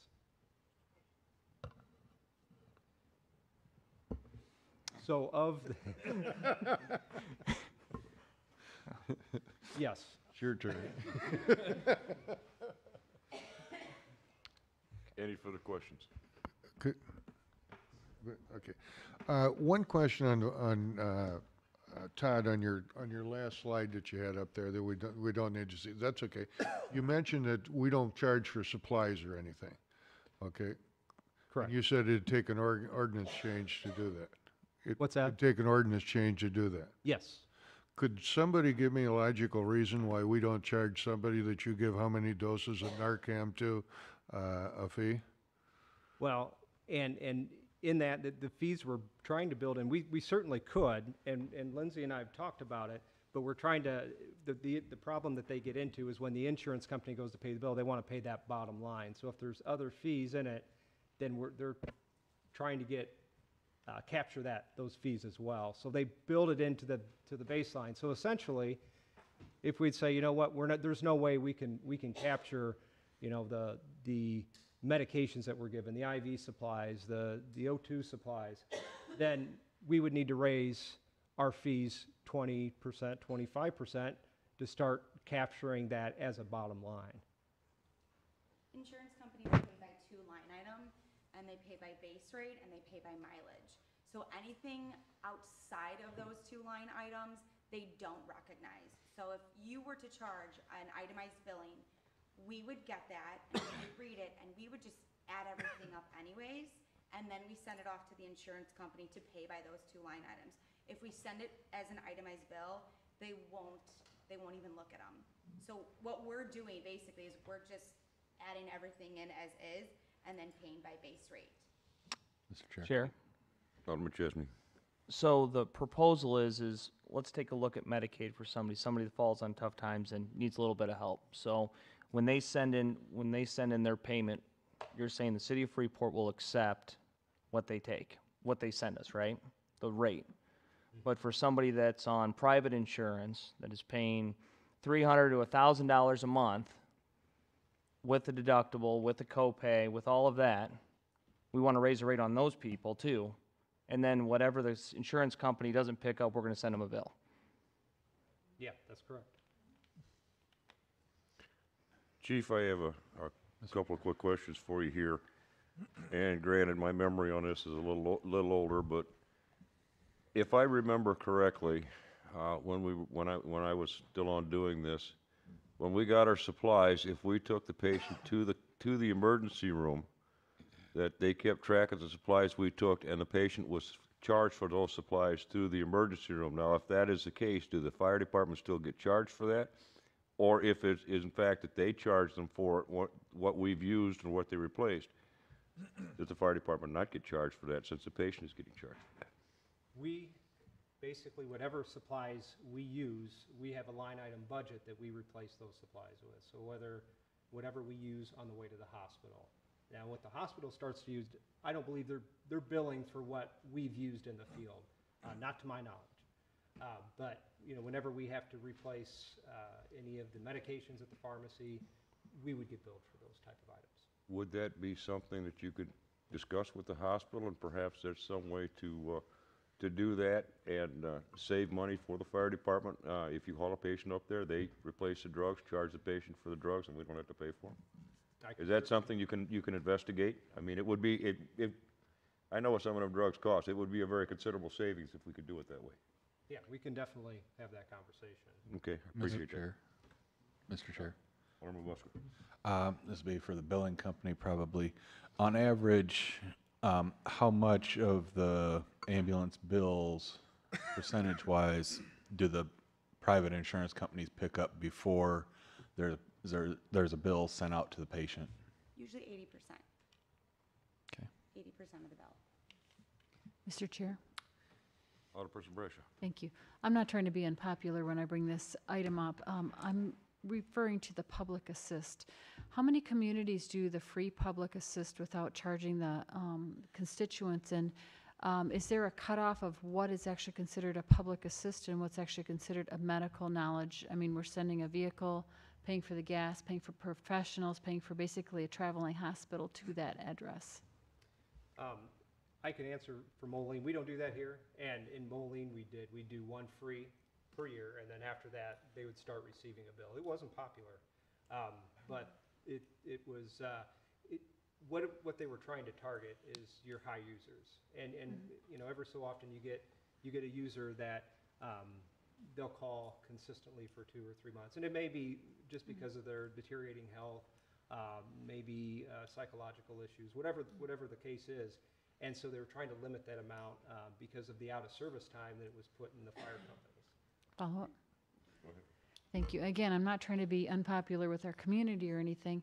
I realize that some people don't have friends, but I mean, if you need help with something basic, like reminder to take your medicine, or you fall out of your chair, you fall and can't get up, sometimes people should call their family or their friends or their neighbor.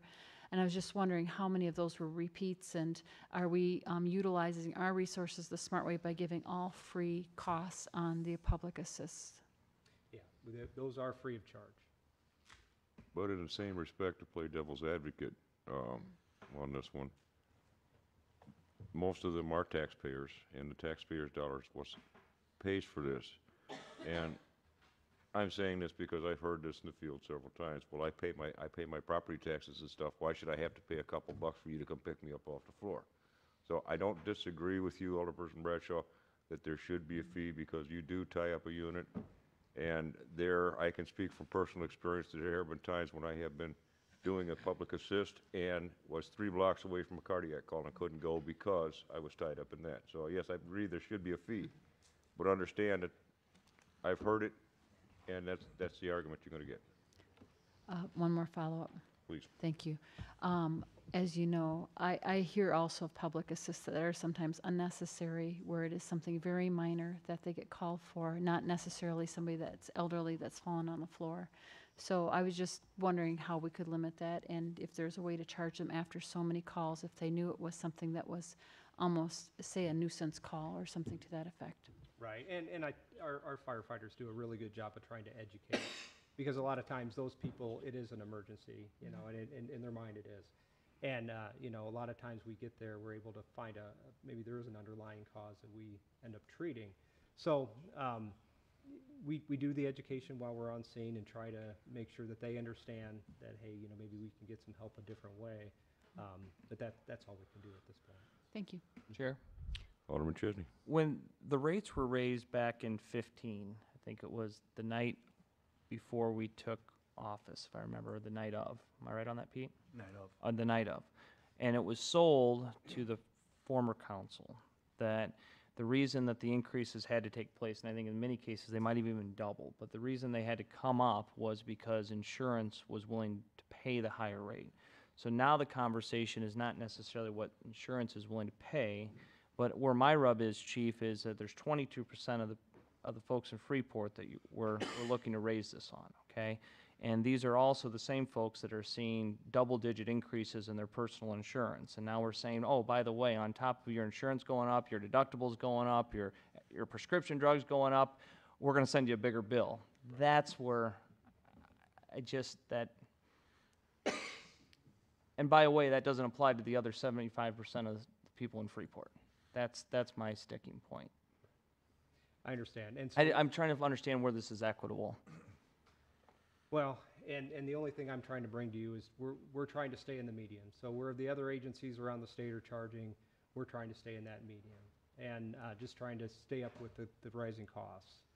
Mr. Chair. Alderman Smith. Chief, do the rates that we currently charge, are they adequate to meet the costs of our ambulance program?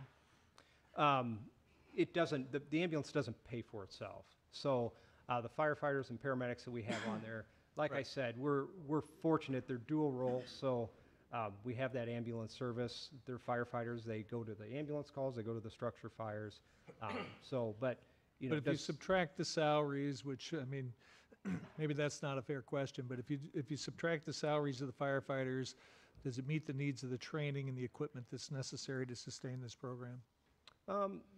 Yeah, I would say that we're paying for a good chunk of it, and the service at 4-minute response times, we're meeting the needs of our community, and able to put more firefighters than we normally would with the ambulance service.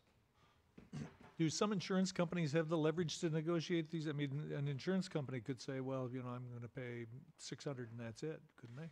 And then the remainder of that cost then is foisted onto the insured.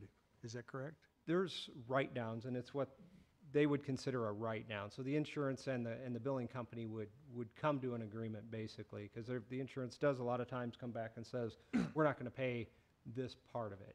And so what the agreeable portion is, that's the bill that's sent, and the insurance pays a portion, and then the patient pays a portion. But just the insured patients, not the Medicare, not the Medicaid? Correct. Correct. Mm-hmm. I agree with Alderman Chesney. It seems a little inequitable. Alderman Keister. Alderman Clem.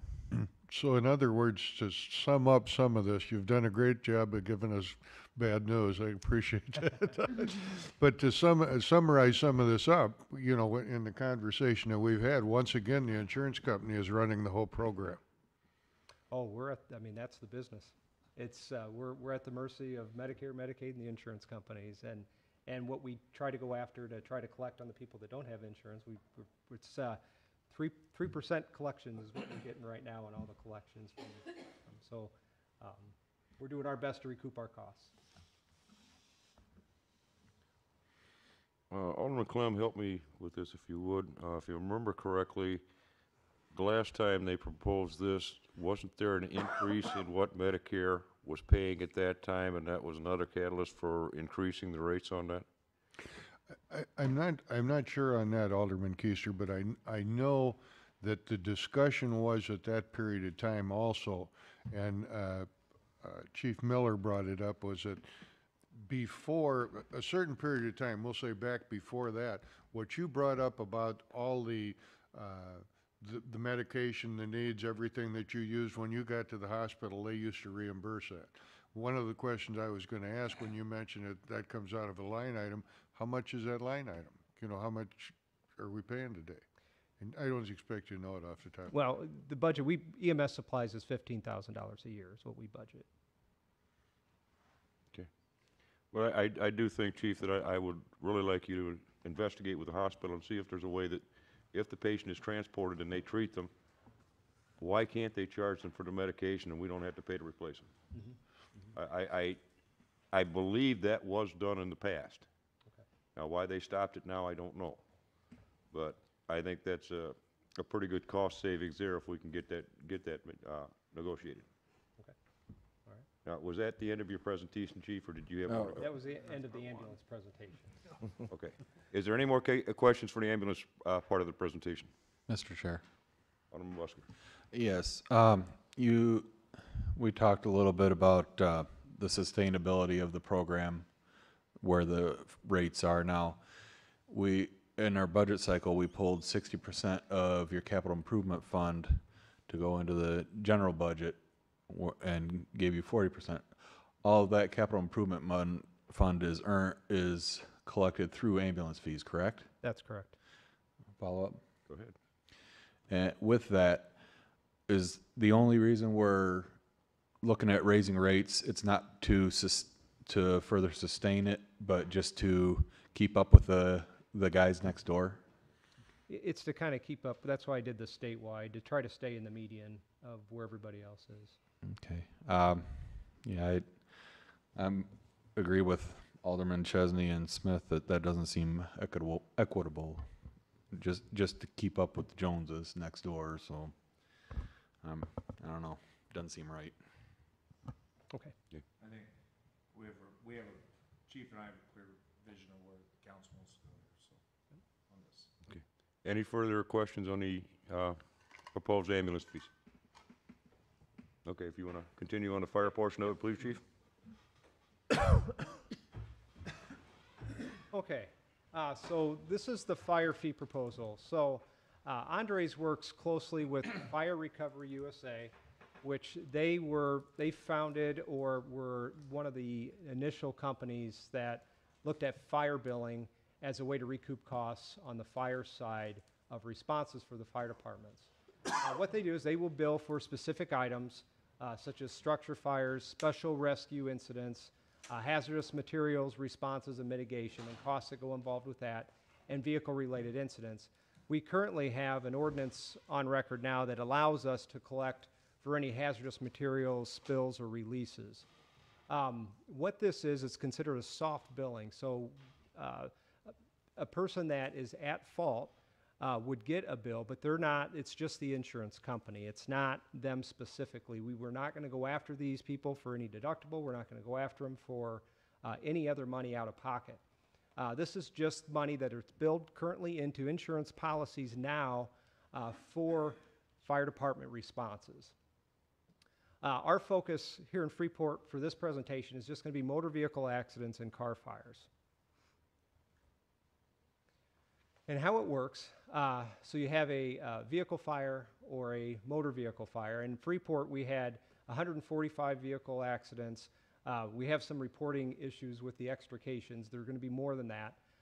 And then also 9 vehicle fires. What the insurance companies have built into every policy is vehicle accidents, for example, on a minimum level is $487 per incident. Vehicle extrications are going to be a little bit higher because of the involved incident that is. And then for vehicle fires, it's $677 for every incident. Fire recovery, they have a higher commission than what we pay for for the EMS side of things, which is 6%. They're 20% just because there's more involved with getting with the insurance companies themselves and trying to recover this cost. So the estimated revenue with response to these types of incidents is about $62,000 minus, and that is minus the 20% already. Fire recovery collects 90% of the properly documented incidents, so they have a very good success rate of capturing the costs involved with the insurance companies. They would provide some of the training necessary for documentation and would come in and be able to provide that. Our software that we use for fire documentation would work with what they currently have, and what they do is they have a collection point one time a month, and then they would also kick out a check at the 7th of every month. Currently, right now, fire recovery is serving 59 other fire departments within the state, and that's just the one billing. I know in the Quad Cities they use different billing agencies, so there's more than that throughout the state. It's becoming almost a best standards for fire services now to lower the cost of some of the expensive equipment that we have. And like I said before, both homeowners and auto insurance policies have these fees built into them already. This one would require an ordinance to pass, or to have on file so that we could accomplish this billing. So just a quick summary. Again, this one in specifically is a soft billing process. We do not go out of any out-of-pocket toward the vehicle owner. Only the at-fault parties billed. Again, our data, we can send it, everything is compatible. And the conservative estimates show that we could be recovering about $55,000 to $62,000 per year on this type of collection. So any questions about this one? Chief, if I may sum up real quickly here in my mind, what you're saying is this would be an additional fee that only the insurance company will pay. The policyholder themselves will not have any out-of-pocket. Correct. So it is a revenue source that's really not going to impact the public at all. It's an untapped source that's out there now that we've not explored. Okay. Any questions? Mr. Chair? I'm sorry. Alderperson Bradshaw. Thank you. Is it customary and usual that most communities do build the insurances for these costs? Yes, and not the at-fault party, not the out-of-pocket, just the insurance. And have we in the past collected any of these fees? We've never approached this, no. Thank you. Alderman Chisholm. Chief, what's the, I mean, only 59 municipalities have done this, so there's got to be a reason it's not. It's only 59 municipalities that uses our collection agency. There are other collection agencies that do this for other municipalities as well. Okay, will this have any impact? Because I know oftentimes insurance is driven by zip code. So if we adopt this type of ordinance, what impact does that have on overall insurance rates? Because I would think that this is an added cost that would be blended out amongst the city and therefore would be adjusted by, I mean, if we add an additional revenue source, it's going to come from somewhere and there's going to be some adjustment somewhere, I would assume. So what you're saying is if we start charging for this in our area, then everybody's rates be affected?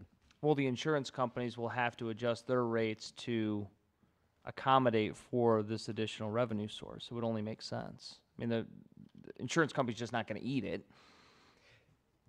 This fee is already built into every insurance policy. Now, whether or not they decide, well, now that we're deciding to collect this, raise everybody else, I'm not aware of that happening. But it is in everybody's policy, mine included. Those fees are built in. We've just never went after them. Chair. Alderman Smith.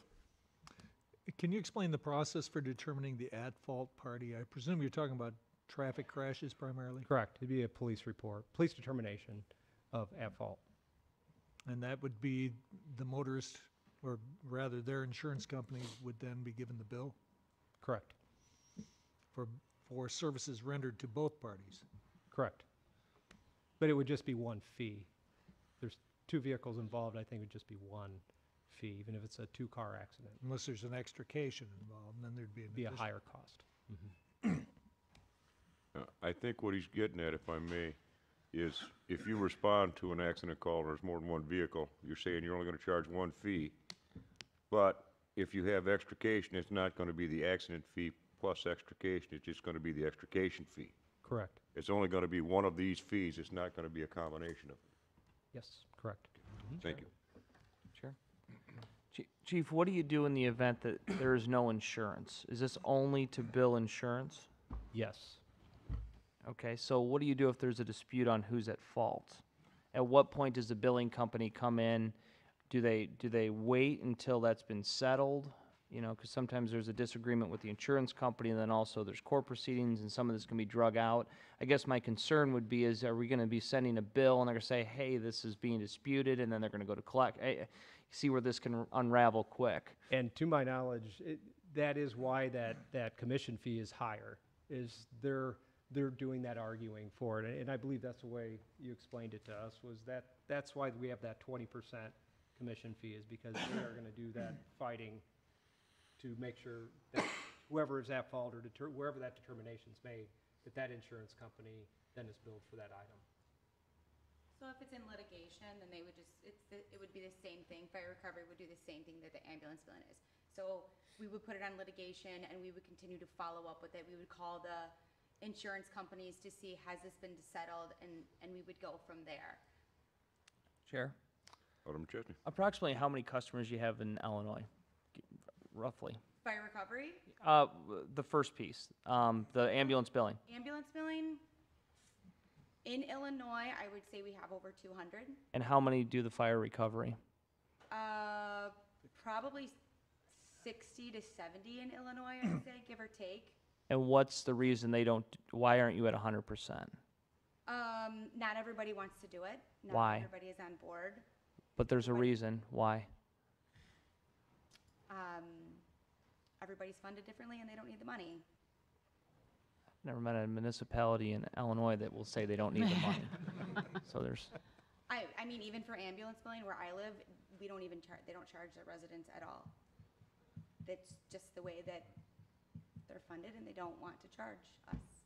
So the reasons are endless.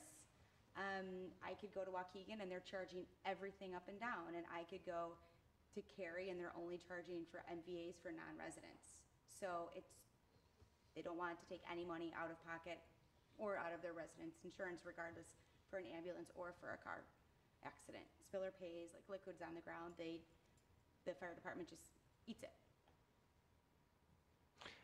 Chief, if I may. So how do we respond? Because kind of piggybacking on what Alderman Keister said, you know, there is the opinion within the city that these services at some point are being paid for, right? So EMS, maybe that would be a separate animal, and so we've been able to justify that fee through various different reasons. But now we're starting to get it over to an EMS / perhaps even a fire service. So if, you know, percentage of the property taxes are going to pay for the fire department, and then on top of sales tax, on top of, you know, et cetera, Sure. how do we, is it more just it's not palatable? Is that why people are not producing this fee? Because it just seems to me like, you know, if the police are called, for example, and they come to my home, they don't charge me a fee. If the police are called in an accident, the police department doesn't send a fee. Why is it, you know, just because it's low-hanging fruit with the insurance company? I'm just trying to understand why it's not more commonly practiced, and then, you know. It's more of it's a new concept, is the short answer. This is up and coming. This is the direction the fire service is starting to go. Moline didn't start doing it until about 2 years ago. And it's a shared fee. Police, fire, they share that fee, that response fee for motor vehicle accidents. But they're charging for way more than we are as well, for different medical DOAs, you name it, they're charging for it to try to recapture. And like Lindsay alluded to, there's places in the suburbs that charge for everything, and those that don't charge for anything. So this is just a presentation to kind of give you guys an idea that there are fees out there. There's ways to try to generate, because I know, you know, through the budgetary process, we were all kind of struggling to try to find ways. And this is one of the things that's out there that we just haven't grabbed. And whether or not it's a low-hanging fruit, it kind of is, because it's built into the policy. So I thought I'd just bring it to your attention so you know what's out there, and it's a good way to try to generate some of the funds needed for our capital replacement and the equipment that we use. And for that, I appreciate you coming up with creative ways to do that. So I'm not trying to give you a hard time, just trying to understand how we get there. So. And I can tell you that fees for stuff like this have been talked about in the fire service and actually implemented for many, many years in different parts of the country. As I went to several seminars where I've actually discussed this with some of the other fire departments. And there are departments out there that literally send you a bill for a house fire, and it's a pretty substantial one. And I personally think that this is something that we should be discussing further. Certainly not acting, maybe not acting upon it right away, but it is a revenue source that we can look at that might be viable. I think there's some more research being done, like the idea of the cities that don't do it, why are they not doing it? You know, and try to get some of that information first before we make a decision on this. But I certainly believe that it's something that we do need to investigate further as a possible revenue source for the city, because let's face it, we need it. Chair. Alderman Ross. Chief Allen, I know you've done some looking into this, but what is the success rate in going this way? With well-documented reports, 90% collection. Okay, ask for community this size, or? Yeah, overall, that's been their success rate nationwide, is 90% on successfully documented incidents. Okay, thank you. Chair. Alderman McClanahan. You know, over on the police side, you do in some ways have some built-in statutory costs that for what's considered at-fault parties. We call them defendants usually, and there are, you know, there's Trump. What's that? After due process. After due process, yes, of course. But and you've got, you know, your different trauma fees, your different agency fees, and sometimes different response fees that are built into court costs if you're found to be at fault. And those are by state statute. So going to the fire side here, where you say that all the insurance policies have this built in, is that by state mandate or is that by industry? You're shaking your head, yes, it is by state mandate. So all the insurance policies is already all built in, and it's state mandate to have this policy into your motor vehicle.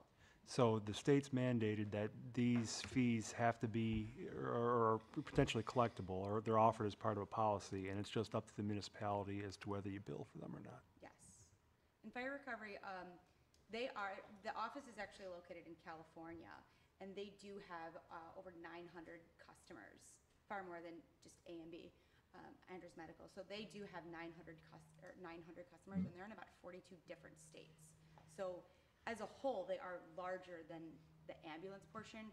We tried doing this billing many moons ago, but because it is not electronic and you are literally on the phone with the different insurance companies, sending them the ordinance, sending them the bill, essentially arguing with them. That's why their percentage is much higher, but it was square peg round hole, and we were trying to send them off like we would an ambulance bill. And to be completely honest, we were not good at it. And the owner of Fire Recovery and the owner of A&B, they came together at a powwow at FDIC, and they were not good at ambulance billing, and that's kind of where the partnership came from. So we share a lot of the same customers, and outside, we are in 17 different states, so we do the billing for other ambulance agencies in other states as well. So that's where it came from, and Fire Recovery is a lot bigger than I think, when I say 60 to 70 clients, that they're larger, overall. Mr. Chair. Alderman Busker.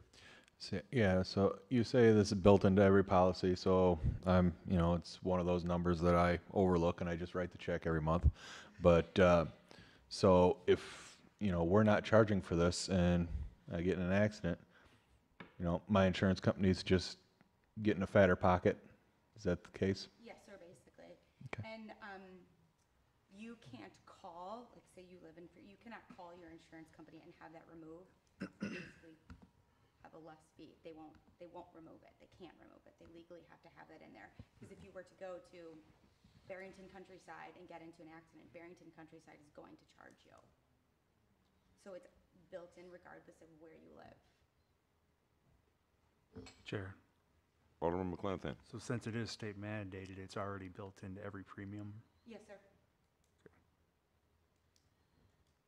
Okay, any further questions? Mr. Chair. Alderman Smith. I agree this can be something of a rabbit hole. I mean, it is kind of hard to decide or to determine where you know, a person's property tax is sufficient to pay for a particular service and where they might be charged additionally for a service that isn't afforded to people on a routine basis. That's a tough concept. That's a tough nut to crack. I think a place to start might be with non-residents. I mean, we are providing services to non-residents on the resident's dime, so, I mean, that may be a place to start anyway. And that is an option. That is an option to start somewhere and to charge the at-fault party, not if they are non-resident, then that's where we could do that. The only thing I'd be concerned about on that is we've got a person from out of town comes in, they get in an accident with a person that's in town. The person in town is at fault, well, we don't charge them, so now what? I mean, that, if we're gonna go that route, that's something we have to address. I don't think we'd charge in that circumstance. Well, yeah, okay, and that's fine, but that's one I can see problem that would exist with doing it that way. I don't disagree, and like I said before, we need to have more dialogue on this because I think it's something we definitely need to look into for possible use. Any further questions for the fire chief? Okay, Chief, thank you for the presentation, and I'm sure we'll be discussing this more with you. Thank you. Okay, that concludes that. Next is item 10, public comments and non-agenda items. Tom, you have 3 minutes, sir. I want to tell you, Todd, when this that Special Olympics on the roof? It's Friday. It's cop on a rooftop at Dunkin' Donuts. All the proceeds go to Special Olympics. And Joey Miller used to go and see Todd on the roof. That's gonna be cool. Hopefully, it won't be raining this year. Okay, any further public comments? Motion to adjourn. Okay, we have a motion by Alderman Chesney, seconded by Alderperson Bradshaw to adjourn. All in favor? Aye. All opposed? Meeting adjourned. Very good.